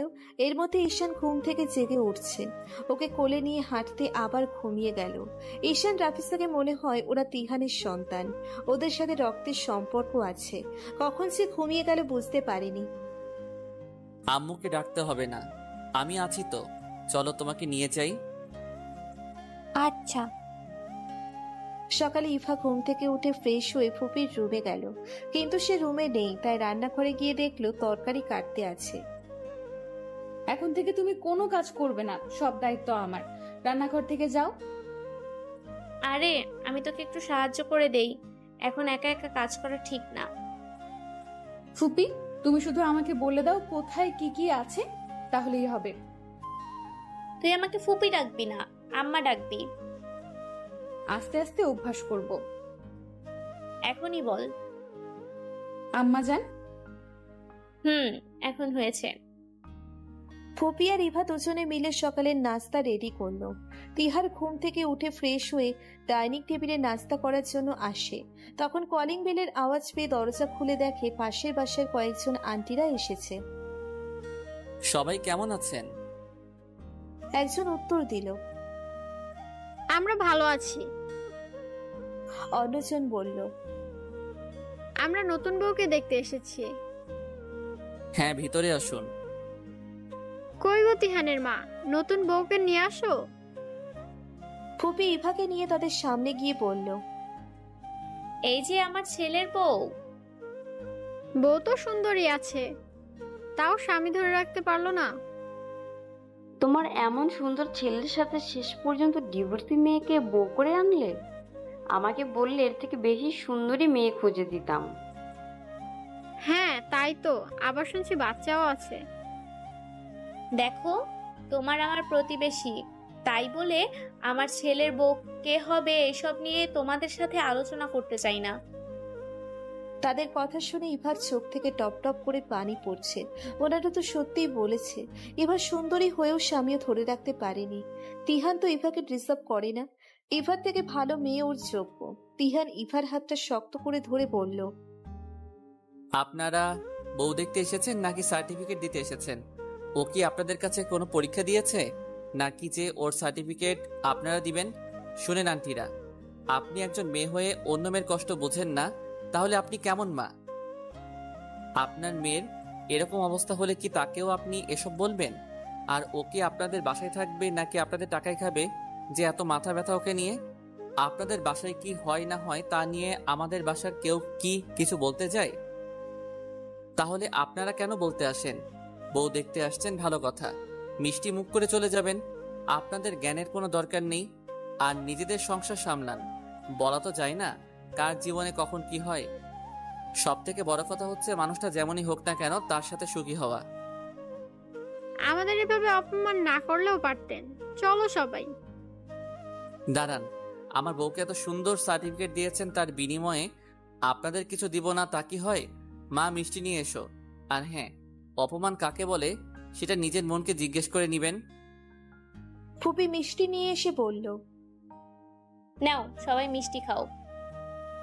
এত অপমানের পর আবার আসছো মিষ্টি নিয়ে? চলো সবাই। ওনারা সবাই চলে গেল।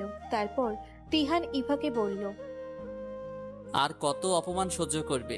একটু প্রতিবাদী হও। মারে, তোকে কোনো কষ্ট পেতে দেখতে চাই না। এবার থেকে তোকে কেউ কিছু বললে তার প্রতিবাদ করবি। আমরা তোর সাথে আছি। ইভা ফুপিকে জড়িয়ে ধরে বলল, করব। একটুও কাঁদবি না। চল নাস্তা খেয়ে নেই। ইভা, ফুপি, তিহান একসাথে বসে নাস্তা খেয়ে নিল। একটু পরে ইভার বাড়ির লোকজন আসলো। ইভা, আমার ব্লু কালার পাঞ্জাবিটা খাটের উপর রেখেছিলাম, এখন পাচ্ছি না কেন? ধুয়ে দিয়েছি, ছাদে আছে। কেন? ওটা তো ভালো ছিল, ধুয়ে দেওয়ার দরকার ছিল না? দরকার ছিল, কেমন জানি গন্ধ আসে তাই। এর মধ্যে এত খেয়াল রাখো?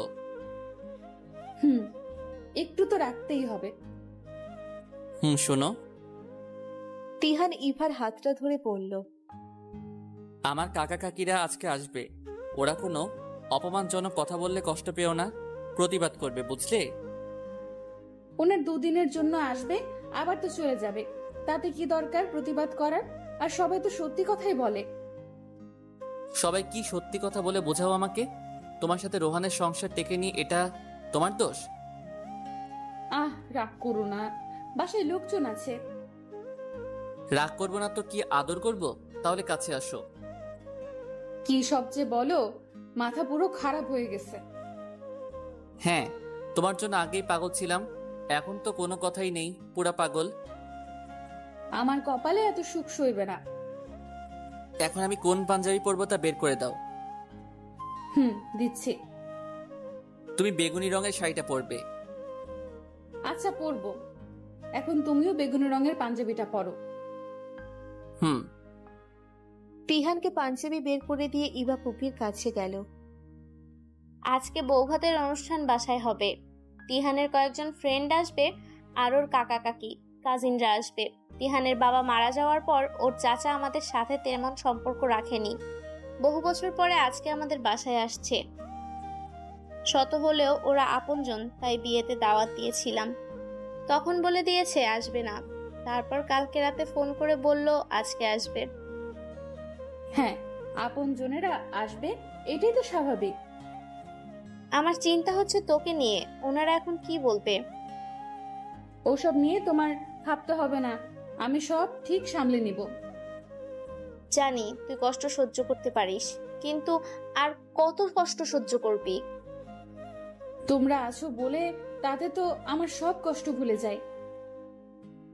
তোরা সুখী হ, এটাই চাই। এবার ছোটভাবে এসে বলল, শাশুড়ি বউ শুধু গল্প করলে কি হবে? আপনাদের রেডি হতে হবে, সে খেয়াল কি আছে? আমার মিষ্টি বউরা আমাকে রেডি করিয়ে দিবে, তাতে আমার আবার কিসের চিন্তা? হ্যাঁ, তাহলে চলো শাশুড়ি বউ মিলে রেডি হয়ে আসি। ভাবিরা ইভাকে সাজিয়ে দিল। তিহান রেডি হয়ে বাচ্চাদেরও রেডি করিয়ে দিচ্ছে। তিহানের কয়েকজন ফ্রেন্ডরা এসেছে, তিহানের কাকা কাকি কাজিনরা এসেছে। ওর কাকা বলে ফেলল, একটা ডিভোর্সি মেয়েকে বউ করে এনেছো, আবার আমাদের ঘটা করে দাওয়াত দেওয়ার কি দরকার ছিল? এত কষ্ট করে এই মেয়ের মুখ দেখতে এসেছি। আপনি তিহানের চাচা, তাই এমন কিছু বলবেন না যেন আমার বউয়ের অপমান হয়। তোমার ছেলের বউ এমন কোনো গুণ নেই যে প্রশংসায় পঞ্চমুখ হব। গুণ না থাকলে না থাকবে, কিন্তু কোনো অপমান করবেন না। ইভা চুপ করে তাদের কথাগুলো শুনছে আর ভাবছে এত অপমানিত হওয়ার থেকে তিহানকে বিয়ে না করা ভালো ছিল। ইভার জন্য ফুপির সারাদিন অপমানিত হতে হতো না। দুপুরে সবার খাওয়া দাওয়া শেষ, তখন তিহানের কাকা বলল, বাচ্চা দুটো এবার বাপের বাড়ি রেখে আসো, এতে সংসারের ঝামেলা কম হবে। আমার বাবা মারা যাওয়ার পর কি আমাকে রেখে আমার মা চলে গিয়েছিল নাকি? আপনারা আমাদের দুঃখের সময় কোথায় ছিলেন যে এখন এত কথা বলছেন? ছেলেটাকে বেয়াদব বানিয়েছো, তাই তো ডিভোর্সি মেয়েকে বিয়ে করেছে। আপনার মেয়েও তো পালিয়ে গিয়েছিল তার ভালোবাসার মানুষের সাথে, তারপরও তো সংসার টেকেনি। আবার তো আপনারা ওর বিয়ে দিয়েছেন। আপনারা ভেবেন এসবের কিছু আমরা জানি না, তাই না? শুনেন কাকা, আপনারা আমাদের দুঃখের সময় ছিলেন না, তাই এখন সুখের সময় আপনাদের কোনো দরকার নেই। তাই এরকম অপমান আমার বউ এবং আমার সন্তানদের করবেন না। আমার মনে ছিল না বাবা যে আমার মেয়ে এমন কাজ করেছিল, তাই বলে ফেলেছি। জানি আপনারা বুঝতে পারেননি যে আমরা আপনার মেয়ের কথা জানতে পারি, তাই সুযোগ বুঝে অপমান করতে চেয়েছিলেন। বয়স হয়েছে তো, তাই সব কথা মনে থাকে না। ওনাদের সাথে আর কোনো তর্কে জড়ালো না, কারণ যারা অন্যের দোষ নিয়ে পড়ে থাকে তাদের দোষ ধরিয়ে দিলে তারা তাদের দোষ এড়িয়ে যায়। রাতে ঘুমানোর সময় তিহান ইভাকে বলল, আজকে যে তোমাদের বাসায় যাইনি তাতে কি রাগ করেছ? না, রাগ করবো কেন? কালকে তো আমাদের বাসায় যাওয়া হবে। আমি ভেবেছি রাগ করেছ। কাকা কাকি আজকে আমাদের বাসায় থেকেছে, তাই যাওয়া হলো না। কোনো সমস্যা নেই, তুমি ঘুমাও। তুমিও। আজকে রাফিসা ফুপির কাছে ঘুমিয়েছে, তাই ইভা মাঝখানে শুয়েছে। তিহান ঘুমিয়ে গেছে। তারপর ওর ফোনে একটা কল আসে। ইভা ফোনটা হাতে নিয়ে দেখে নাম্বার সেভ করা না, তাই তিহানকে ডাক দিয়ে বলল, তোমার ফোনে কে যেন কল দিয়েছে, রিসিভ করো। তিহান ঘুম থেকে ফোনটা ইভার হাত থেকে নিতে গিয়ে ইভার হাত ধরে টান দিল। ওর বুকের উপর ইভা পড়ল। ফোন বেজে কেটে গেছে। আমাকে ছাড়ো। না, তুমি আমার বুকের উপর ঘুমাবে। উফ, ছাড়ো তো। না, চুপ করে থেকে ঘুমাও। তিহানের ইভার উপর অধিকার আছে, তাই আর কিছু বলল না। ইভা ওর বুকে মাথা রেখে ঘুমিয়ে গেল। সকালে তিহানের আগে ঘুম ভেঙেছে। ও দেখলো ইভার ওর বুকে মাথা রেখে ঘুমিয়ে আছে, তাই ঘুম থেকে উঠল না। ইভাকে শক্ত করে জড়িয়ে ধরে শুয়ে থাকলো। কিছুক্ষণ পর ইভার ঘুম ভেঙে দেখে তিহানের বুকে মাথা রেখে তাই তাড়াতাড়ি করে উঠে গেল। কিছুটা লজ্জাও পেয়েছে। সকালে নাস্তা খেয়ে তিহানের কাকা কাকি চলে গিয়েছে। বিকেলে ইভাদের বাসায় সবাই গেল। এক সপ্তাহ খুব ভালো করে কেটেছে। একটা কল আসে তিহানের ফোনে। কল রিসিভ করায় তিহানের মুখ ফ্যাকাশে হয়ে যায়। কে কল করেছে? তোমার চোখ মুখ এমন দেখাচ্ছে কেন? কি হয়েছে? কিভাবে যে তোমাকে বলবো বুঝতে পারছি না। কোনো খারাপ খবর আছে? কথাটা শুনে তুমি সহ্য করতে পারবে না। তোমার মনে হবে যত খারাপ খবরই হোক তুমি বলো। তিহান ইভার দুই গালে হাত দিয়ে বলল, তোমার জব হয়ে গেছে, সামনের মাসের 1 তারিখে জয়েন করতে পারবে। সত্যি জব হয়েছে? বেশি খুশিতে তিহানকে জড়িয়ে ধরল ইভা। তিহানের কথা শুনে লজ্জা পেয়ে তিহানকে ছেড়ে দিয়ে ফুপিকে খবরটা বলল। শুনে তো খুশি হলো আর বলল রাতের জন্য বিরিয়ানি রান্না করবে। বাবা মাকে কল করে জানিয়েছে, তারাও অনেক খুশি। সবাই ইভাকে ভালো রাখার জন্য আপ্রাণ চেষ্টা করে। অনেক ভাগ্য করে শ্বশুর বাড়ি বাবার বাড়ি পেয়েছে। সমাজের যেসব ডিভোর্সে মেয়ে আছে তাদের ভাগ্য যদি ইভার মতো করে দিত তাহলে তাদের কোনো কষ্ট থাকতো না।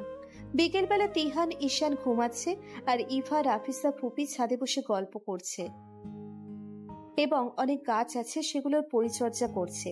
রাফিসা হঠাৎ বলে উঠল, আম্মু দেখো ওই মেয়েটা কত কিছু কিনে এনেছে।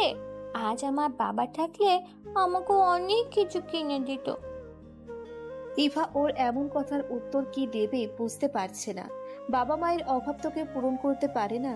ইভাকে চুপ করে থাকতে দেখে ফুপি বলল, আমার মিষ্টি দাদুর কি লাগবে বলো, আমি কিনে এনে দেব। আমি ওই মেয়েটার মতো নিজের দোকানে গিয়ে আমার যা পছন্দ তাই কিনবো। আচ্ছা, আমি তোমাকে দোকানে নিয়ে যাব। সত্যি নানু, তুমি নিয়ে যাবে? তবে আমাকে দাদু বলবেন, নো নানু। ওকে ওকে। এর মধ্যে তিহান ঈশানকে কোলে নিয়ে এসে বলল, এই যে আপনার আরেক নাতি যে ঘুম থেকে উঠে গেছে, তার কি খেয়াল আছে? হ্যাঁ, আমার 2 নাতি নাতনিদের আদর করতে হবে তো। দে আমার কাছে দে। এই নাও। তিহান ইভার কাছে এসে বলল, কি তোমার মন খারাপ? না না, তুমি মিথ্যে বলছো। মুখ দেখলে বোঝা যায় তোমার মন খারাপ। চা খাবে? এনে দিব। কথা না ঘুরিয়ে সত্যি বলো। রাফিসা ওর বাবার কথা বলেছে, কোনোদিনও ওর বাবার অভাব পূরণ হওয়ার না। তুমি চিন্তা করো না, একদিন ঠিকই আমি ওর বাবার জায়গায় নিতে পারবো। হলে ভালো। ফুচকা খাবে? না, তোমার এখন বাইরে যেতে হবে না। আর ওই দেখো, রাস্তার ওখানে ফুচকার দোকান এসেছে। থাক, অন্য একদিন খাবো। কেন? তুমি কি আমার কাছে সুখ খুঁজে পাও না? আমি কি তোমাকে ভালো রাখার যোগ্য না? এসব বলো না। তোমরা সবাই ছিলে বলে আমি নতুন সুখের ঠিকানা পেয়েছি। তাহলে আমাকে ভালোবাসো প্লিজ। কি সব বলছো? এখানে মা আছে, বাচ্চারা আছে, তোমার কোনো লজ্জা শরম নেই? না, বউয়ের কাছে আবার কিসের লজ্জা? থাক, যাও ফুচকা নিয়ে আসো। কিছুদিন পরে ইভা জব জয়েন করে।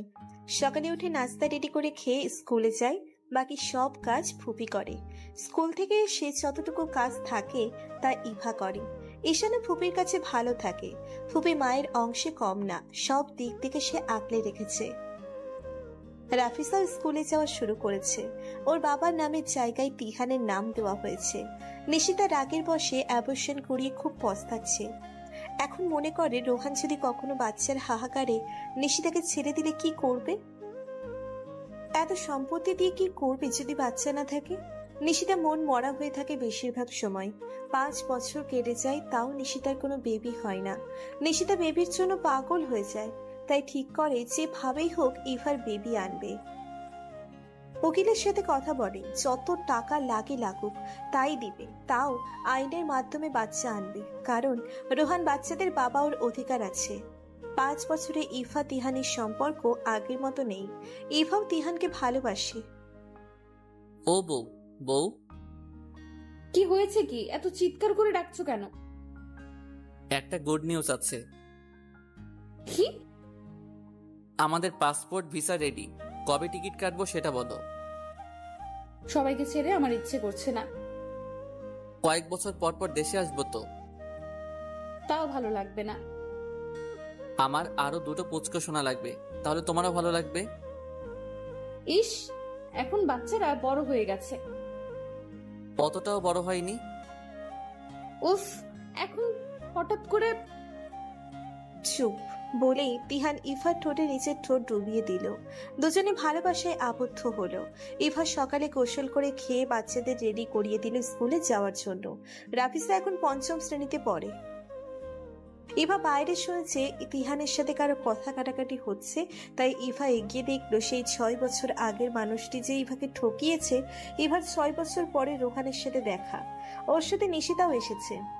ইভাকে দেখা মাত্রই রোহান বলল, আমার মেয়ে কোথায়? কার মেয়ে? কোন অধিকারে মেয়ের কথা জিজ্ঞেস করো? ওর সমস্ত অধিকার আছে ওর মেয়ের প্রতি, তাই বলো ওর মেয়ে কোথায়? তোমার সামনে তো আমাকে আর আমার মেয়েকে কাজের লোক বলেছিল, মনে আছে? তাহলে আজ কেন একটা কাজের লোকের মেয়ের দরকার? ওসব পুরনো কথা না তুলে আমার মেয়েকে আমাকে দাও। যে বাবা সন্তানের কোনো দায় দায়িত্ব নেয়নি সে আজ সন্তান দাবি করবে আর আমি দিব? সেই পুরনো ইভাকেও ভুলে যাও। আমার সন্তানকে আমার কাছে রাখার সম্পূর্ণ অধিকার আছে। এই দেখো, আমি আইনের সাহায্য নিয়েছে। রোহানের হাত থেকে তিহান পেপারটা নিয়ে ভালো করে পড়তে লাগলো। প্রেগন্যান্সির সময় আমাদের আইন কোথায় ছিল? তখন তো আমাকে আইন দেখাতে আসেননি। যাকে এত সম্পত্তি দেখে বিয়ে করেছো, যার এত এত টাকা আছে, সে একটা বাচ্চা দিতে পারে না? যা খুশি রোহানকে বলো, আমাকে কেন অপমান করো? আমার তো কোনো দোষ নেই। তোমার দোষ নেই তাই না? একটা পুরুষ মানুষ একটা ফ্ল্যাটে থাকে আর সেখানে একজন কাজের লোক আছে যে কিনা প্রেগনেন্ট এবং ছোট বাচ্চা মেয়ে আছে। মালিককে বাবা বলে ডেকেছে। এটা কি অস্বাভাবিক কিছু না? তারপর কি বলবে? তুমি একটুও কিছু বুঝতে পারোনি, একটা সংসার ভেঙে দিচ্ছ। ইভা, এই পেপারটা দেখো। ইভা তিহানের হাত থেকে পেপারটা নিয়ে ছিঁড়ে টুকরো টুকরো করে দিল। পেপার ছিঁড়ে ফেললে কেন? ওটার কোনো দরকার নেই। এখন আমার বাসা থেকে আপনারা বিদায় হন। আমাদের অপমান করা হচ্ছে কিন্তু। এখনো ঘাট ধাক্কা দিয়ে বের করিনি, এটা তোমাদের কপাল। তোমার এত বড় সাহস আমাদের ঘাড় ধাক্কা দিয়ে বের করার কথা বলো? গলা নামিয়ে কথা বলেন। এটা আমার বাসা, আর আমার স্ত্রীর সাথে কেউ খারাপ ব্যবহার করলে তাকে ছেড়ে দিব না।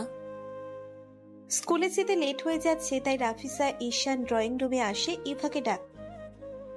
আম্মু, স্কুলে যেতে লেট হচ্ছে তো, চলো যাই। তুমি ভাইয়াকে নিয়ে উপরে যাও, আমি একটু পর আসছি। রাফিসা, এই দেখো, আমি তোমার আব্বু। তোমাকে আমার সাথে নিয়ে যেতে এসেছে। তুমি আমার আব্বু না, আমার আব্বু তো এই। না, তোমার আব্বু এই লোকটা না। তোমার মতো পচার লোক তার আব্বু হয় না। শুনেছ তো? এখানে তোমার কোনো মেয়ে নেই। যে ভাবি হোক, নেক্সট টাইম আমি আমার মেয়েকে নিয়ে যাব। সে গুড়েবালি। রোহান নিশিতা চলে গেল। ইভার অস্থির লাগছে, কেমন যেন মনে হচ্ছে ইভার সন্তানকে এই বুঝে হারিয়ে ফেলে। রাফিসা ইভা ঈশানকে আজকে স্কুলে যেতে দিল না এবং নিচেও গেল না। ইভার খুব বেশি খারাপ লাগছে, তাই তিহান লেবুর শরবত বানিয়ে এনে বলল, শরবতটা খাও, তোমার ভালো লাগবে। কিন্তু কতদিন আমি ওদের সাথে লড়াই করব? ওরা আমাদের শান্তিতে থাকতে দিবে না। আর মাত্র 10 দিন ওয়েট করো, তারপর আমাদের ওরা খুঁজে পাবে না। কেন? 10 দিন পরে কোথায় যাবে? বিদেশে তো 1 মাস পরে যাওয়ার কথা ছিল, কিন্তু আজ যা হলো তারপরও দেশে থাকা ঠিক হবে না। ওদের জন্য আমার পালিয়ে যাব তা হয় না। আমরা পালিয়ে যাচ্ছি না তো, আমরা বিদেশে যাব সেটা আগে থেকে ঠিক করা ছিল। এখন শুধু সময়টা এগিয়ে এনেছি। খুব খারাপ লাগছে, আমার জন্য কেউ শান্তিতে থাকতে পারে না। এমন কথা একদম বলবে না। ফুবি ইভার বাবার বাড়ি গিয়েছে, তাকে কল করে আসতে বলেছে। ফুবি দুপুরবেলা আসে, মা সবার জন্য রান্না করে পাঠিয়েছে। সবাই একসাথে খেতে বসেছে। ইভা খেতে পারছে না, ভালো লাগে না, গা গোলাচ্ছে। একটু খেতে ইভা বমি করলো। ফুবি তিহানকে বলল, বিকেলবেলা ইভাকে নিয়ে ডাক্তারের কাছে যাস। বাসায় তুমি একা বাচ্চাদের নিয়ে থাকবে, আমার ভয় করছে। থাক, এতটুকু এতে ডাক্তারের কাছে যাওয়া লাগবে না। আমি কি বাচ্চা নাকি যে ওদের সামলাতে পারবো না? আম্মা, ডাক্তারের কাছে যেতে হবে না, আমি এখন ঠিক আছি। বেশি কথা বলবি না, আমি যা বলেছি তাই হবে। বিকেলে ডক্টরের কাছে গেল। আজকে এতটা খারাপ লাগার পর এখন মনে হচ্ছে সব আবার সুখ খুঁজে পেল ইভা। ইভা তৃতীয়বারের মতো মা হবে। তিহান এত বেশি খুশি হয়েছে যে রাস্তায় যার সাথে দেখা হয়েছে তাকেই মিষ্টি দিয়েছে। আর 10 দিন দেশে থাকবে, তাই ঠিক করলো এই কটা দিন সবাই একসাথে থাকবে। তাই পরের দিন সকালে বাবার বাড়ি গেল। সবার সাথে সময়গুলো খুব ভালো যাচ্ছে, কিন্তু ভয় থেকে যাচ্ছে কখন কি হয়। 2 দিন পর রোহান আবার এসেছে। কি ভেবেছ আমার থেকে পালিয়ে বাবার বাড়ি আসলে আমার মেয়েকে আমি নিতে পারবো না? রাফিসা যদি তোমার সাথে যেতে চায় তাহলে ওকে নিয়ে যাও, আমি বাধা দিব না। জানি ও আজকে যাবে না, তাই 15 দিন সময় দিলাম, তারপরে আমি আমার মেয়েকে নিয়ে যাব। রোহান চলে যাওয়ার পর ইভার খুব হাসি পাচ্ছে এটা ভেবে যে ইভাকে একদিন ঘাড় ধাক্কা দিয়ে বের করে দিয়েছিল, সন্তানকে অস্বীকার করেছে, আজকে সে সন্তানের জন্য হাহাকার করছে। লোভে পড়ে আসল সুখটা হারিয়ে ফেলেছে। নিয়ম বড়ই অদ্ভুত, কিছু সময় কষ্ট দিয়ে আবার সুখের সন্ধান দেয়। ইভা, তুমি এখানে বসে আছো আর সারা বাড়ি তোমাকে খুঁজছি। কেন? আরে ব্যাগ বোঝাচ্ছ, তোমার দেখতে হবে তো সবকিছু ঠিকঠাক নিয়েছে কিনা। ও হ্যাঁ, চলো। কয়দিন পর দেশ ছেড়ে চলে গেল। ফুপিকেও ইভাকেও সাথে নিয়ে এসেছে। বাবা মা, ভাইয়া, ভাবি সবার সাথে প্রতিদিন কথা হয়। 15 দিন পরে রোহান ইভাদের বাড়িতে গিয়েছিল, কিন্তু কাউকে কোথাও তো খুঁজে পেল না। 20 বছর ধরে রোহানের বেশ কিছু ধরে হার্টের সমস্যায় হাসপাতালে শুয়ে মৃত্যুর সাথে পাঞ্জা লড়ছেন। হার্টের আর্টারি এমনভাবে ব্লকেজ হয়ে গেছে যেটা ঠিক হওয়ার সম্ভাবনা খুব কম। বিশেষজ্ঞ হার্টের সার্জনরা মিলে বোর্ড মিটিং বসিয়েছে। বোর্ড মিটিংয়ে সবার মতামত রোহানের বাঁচার সম্ভাবনা খুবই অল্প। এমন অবস্থায় তাকে বিদেশে নিয়ে যাওয়া অসম্ভব এবং বিপজ্জনক। একজন ডক্টর বলল, আমেরিকায় হার্ট সার্জন ডক্টর আছে সুলতানা রহমান, শুনেছি উনি অনেক জটিল অপারেশন করে। আরেকজন ডক্টর বলল, তাহলে দেরি না করে তার সাথে যোগাযোগের ব্যবস্থা করো। সুলতানা রহমান নিচের বাড়িতে বসে ল্যাপটপে কাজ করছেন। তখন বাংলাদেশের একজন ডক্টর তাকে ইমেল করেছে। তিনি দেখলেন হার্টের রোগীর অপারেশন সার্জারির মতামত চাইছেন। তিনি সব তথ্য দেখে ইমেইলের রিপ্লাই দিলেন। রোগীর একটি ছবি ও পরিবারের তথ্য দেন। ডক্টর কিছুক্ষণ পরে রোহানের ছবি ও পরিবারের তথ্য দিলেন। তারপর সুলতানা রহমান বলল, আমি নিজেই রোগীর অপারেশন করব। পরশুদিন আমি বাংলাদেশে আসছি। ডক্টর নিশিতাকে বললেন, আপনার স্বামীর অপারেশন করতে আমেরিকা থেকে একজন ডক্টর আসছে, তাহলে বুঝতেই পারছেন অনেক টাকার দরকার। যত টাকা লাগবে তাই দেব, আপনারা শুধু আমার স্বামীকে সুস্থ করে তুলুন। 5 লাখ টাকা ক্যাশে জমা করেন। আচ্ছা। নিশিতা বাসায় গিয়ে চেক বই বের করে তখন নাহিয়ান বলল, আমাকে 25 লাখ টাকার একটা চেক লিখে দাও। এত টাকা দিয়ে তুই কি করবি? একটা ফ্ল্যাট বুকিং দিব। তোর বাবার শরীরের অবস্থা ভালো না, তুই এখন ফ্ল্যাট বুকিং দিবি? এখন অনেক টাকার দরকার। হ্যাঁ দিব, তোমাদের এই বাড়িতে আমি আর থাকবো না। তোকে আমি কোনো টাকা দিব না। আমাকে টাকা না দিলে বাবার যেটুকু চিকিৎসা হতো ওটুকু চিকিৎসা হবে না। ছি ছি, সন্তান হয়ে নিজের বাবার ক্ষতি করতে একটুও বাধে না। না, আমার টাকা চাই। তোর বাবা সুস্থ না হওয়া পর্যন্ত কোনো টাকা পাবি না। বুড়োটাও অনেক বয়স হয়ে গেছে, এখন আর বাঁচতে হবে না। নিশিতা নাহিয়ানের গালে একটা থাপ্পড় দিল আর বলল, এই মানুষটার জন্যই এত টাকার দাপট দেখাতে পারিস, নয়তো 25 পয়সাও দেখতে পারতি না। নাহিয়ানের হাতের কাছে একটা গ্লাস ছিল, সেটা ছুঁড়ে মেরে চলে গেল। রোহান নিশিতার ছেলে নাহিয়ান, বয়স মাত্র 20 বছর, কিন্তু সব সময় অহংকার নিয়ে চলে, ঠিক বাবা মায়ের মতো। তবে এখন আর রোহান নিশিতার আগের সেই অহংকার নেই। নিশিতা হসপিটালে গিয়ে 5 লাখ টাকা জমা দিল। ইভা তিহান আমেরিকায় থাকে, বছরে একবার দেশে আসে। রাফিসা ঈশান বড় হয়ে গেছে, রাফিসা ডক্টর আর ঈশান ইঞ্জিনিয়ারিং পড়ছে। ওদের একটা ভাইও আছে, নাম ইয়ান। আজ ইভা তিহানের বিবাহ বার্ষিকী। এবারের বিবাহ বার্ষিকী অনুষ্ঠান নিজের দেশে, নিজের বাড়িতে করতে চেয়েছিল, কিন্তু 1 সপ্তাহ পরে রাফিসার এঙ্গেজমেন্ট, তাই দেশে যাওয়া হলো না। ইভা তিহানের বিবাহ বার্ষিকী ঘরোয়াভাবে অনুষ্ঠান হবে। তাতে রাফিসার হবু শ্বশুরবাড়ির লোকজন আর কিছু ফ্রেন্ডরা রয়েছে। বাসায় সবাই এসেছে। তখন রাফিসা ওর মাকে আলাদা ডেকে বলে, আম্মু, আমাদের এনগেজমেন্ট আজকেই হবে, তুমি ব্যবস্থা করো। কেন? আমি বলছি তাই, প্লিজ আম্মু কিছু করো। আরে এটা বললে হয় না, ওনারা কি মনে করবে? কিছু মনে করবে না, তুমি বলো। তিহান এসে বলল, মা মেয়ে সবাইকে রেখে এখানে এসে কি মিটিং করছে? আরে দেখো, তোমার মেয়ে বলেছে আজকে এঙ্গেজমেন্ট করার কথা। ওর কোনো চাওয়া পাওয়া আমি অপূর্ণ রাখিনি, আজও ওর ইচ্ছে পূরণ করব। আমার শোন আপু, এজন্য আমি তোমাকে বেশি ভালোবাসি। বাহ, আমার তো কোনো খেয়াল নেই। বুড়ো বয়সেও হিংসে গেল না, সব সময় বাবা মেয়ের মধ্যে থাকবে। না না, আমি তোমাদের দুজনকেই খুব বেশি ভালোবাসি, তোমরাই তো আমার সব। এখন চলো এঙ্গেজমেন্ট শুরু করি।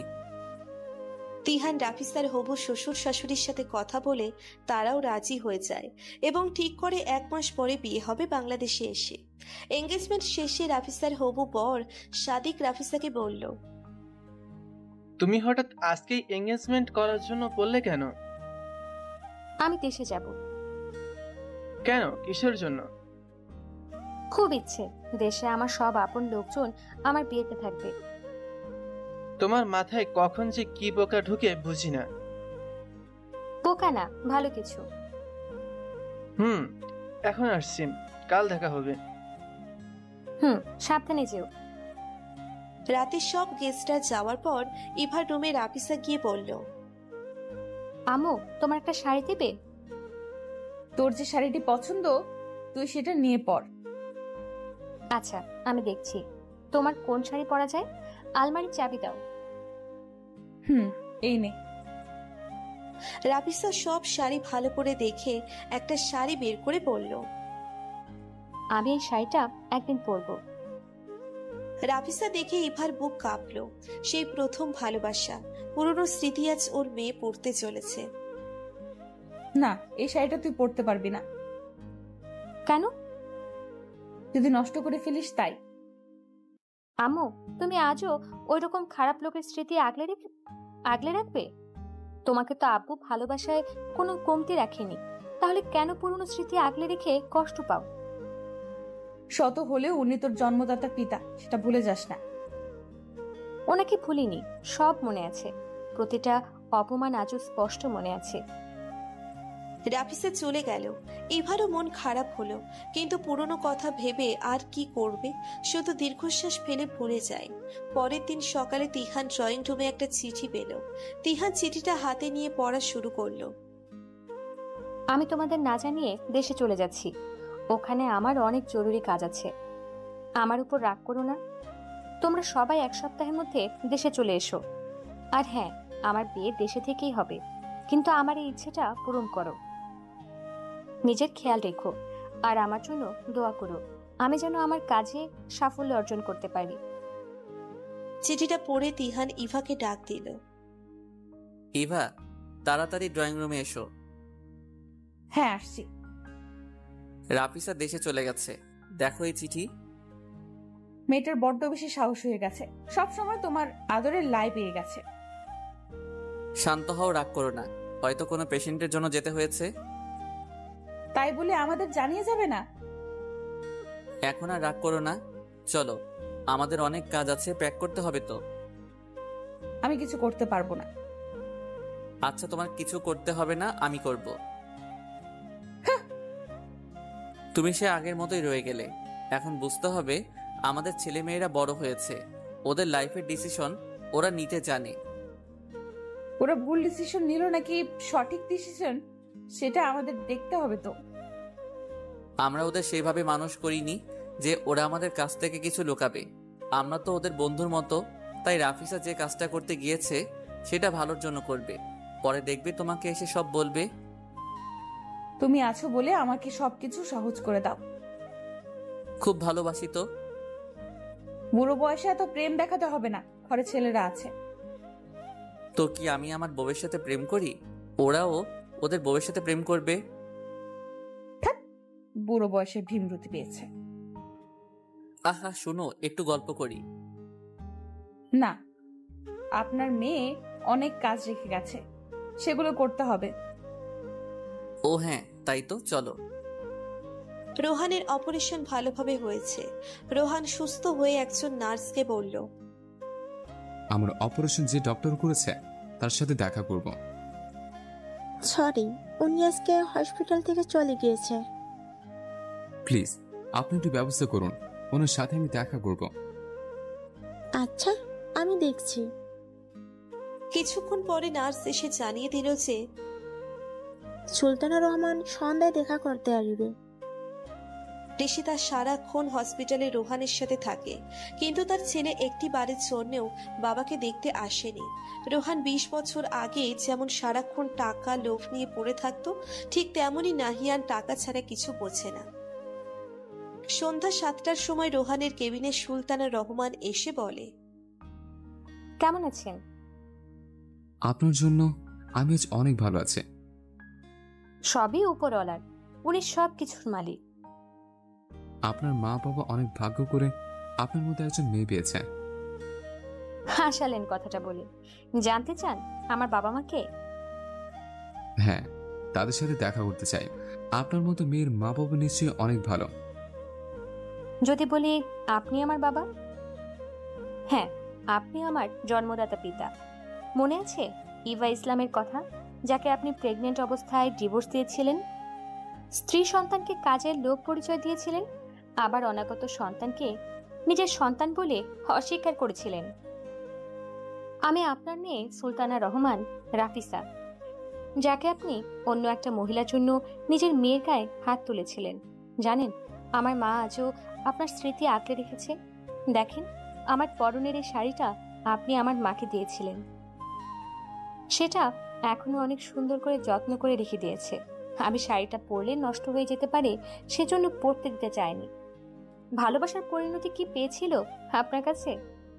কষ্ট ছাড়া কিচ্ছু দিতে পারেননি তাকে। তবে হ্যাঁ, আমি আমার মা খুব ভালো আছি। আমার মা তার পারফেক্ট লাইফ পার্টনার পেয়েছে। সে আমার মাকে 1 সেকেন্ডের জন্য চোখের পানি ফেলতে দেয়নি। এমনকি আমি বাবার অভাব বুঝতে পারিনি। আমার কোনো ইচ্ছে সে অপূর্ণ রাখিনি। দোয়া করবেন আমরা ভালো থাকি জানি, আর আপনিও ঠিক মতো ওষুধ খাবেন। রাফিসা আমার মা? না না, সুলতানা রহমান বলবেন। আমাকে কি ক্ষমা করা যায় না? যদি ক্ষমা করি তাহলে কি আমার মায়ের অপমানগুলো ফিরিয়ে দিতে পারবেন? নিশিতা দরজার পাশে দাঁড়িয়ে ওদের কথা শুনছিল। এখন কেবিনে ঢুকে বলল, আমি আমার পাপের ফল পেয়েছি, আমাকে ক্ষমা করে দাও। এটা একটা হসপিটাল, আপনার নাটকের জায়গা না। তাই এমন কিছু বলবেন না, তাই এমন কিছু করবেন না যাতে আমার মায়ের চরিত্র নিয়ে কথা হয়। তাই আগে যা ঘটেছে তা নিয়ে আমার কোনো মাথা ব্যথা নেই। ডক্টর সাহেবের পেশেন্টের প্রতি যে দায়িত্ব, আমি শুধুমাত্র সেটা পালন করেছি, আর কিছু না। আপনারা ভালো থাকবেন, এখন আসি। রাফিসার চলে যাওয়া নিশিতা রোহান দেখছে। তাদের কিছু বলার অধিকার নেই। রোহান নিজেই নিজের অধিকার থেকে বঞ্চিত হয়েছে। নিশিতা অন্যের সন্তানের অধিকার কেড়ে নিয়ে নিজের সন্তানকে কাছে পায় না। নিশিতা হসপিটালের বিল পরিশোধ করতে গিয়ে দেখে বিল পরিশোধ করা হয়েছে এবং আগে যা টাকা দিয়েছে সেগুলো ফেরত দিয়েছে। সব টাকা রাফিসা দিয়েছে। রোহান অনেক খুঁজেছে ইভার বাসার ঠিকানা, কিন্তু পায়নি। হসপিটাল থেকে বারণ করে দেওয়া হয়েছে যেন কাউকে রাফিসার ঠিকানা না দেয়। তিহান, ইভা ও তাদের 2 ছেলেকে নিয়ে দেশে এসেছে, আর রাফিসার হবু শ্বশুর বাড়ির লোকজন দেশে এসেছে। রাফিসার বিয়ে অনেক ধুমধাম করে হয়েছে। রাফিসার শ্বশুর বাড়ি যাওয়ার সময় ইভা খুব কেঁদেছে, তার থেকে বেশি তিহান কেঁদেছে। তিহানের সাথে ইভার বিয়ের পর একদিনের জন্য ইভার চোখে পানি আসতে দেয়নি, কিন্তু মেয়ে বিদায়ী চোখের পানি কন্ট্রোল করতে পারেনি। রাতে ইভা অন্ধকার করে রুমে বসে আছে, তখন তিহান রুমের লাইট অন করে বলল, এখানে বসে আছো আর তোমাকে আমি খুঁজে বেড়াচ্ছি। কেন খুঁজতে আসো? খেতে চলো। খাবো না। খাবে না বললেই তো হবে না, খেতেই হবে। আজকে জোর করো না। ভালোবাসি বলে জোর করি? উফ, তুমি না। আমি কি? বলো বলো। কিছু না। তাহলে চলো। ঈশান ইয়ান এসে বলল, আম্মু, আব্বু। তিহান ঈশান ইয়ানকে কাছে নিয়ে জড়িয়ে ধরে বলল, সবার মধ্যে রাফিসাকে মিস করব। আব্বু, তুমি মন খারাপ করো না, তাহলে তো আপু কষ্ট হয়। দেখেছো, ছেলেরা বড় হয়ে গেছে। হ্যাঁ, আমার দিকে তো তোমাদের কোনো খেয়াল নেই। তিহান ইভার কাছে গিয়ে কপালে চুমু এঁকে দিয়ে বলল, তোমাকে ভালোবাসার পরিণতি আমাকে জীবনের সব সুখ দিয়েছে। ঈশান ইয়ান একসাথে বলল, তোমাদের মতো বাবা মা যেন সবার হয়।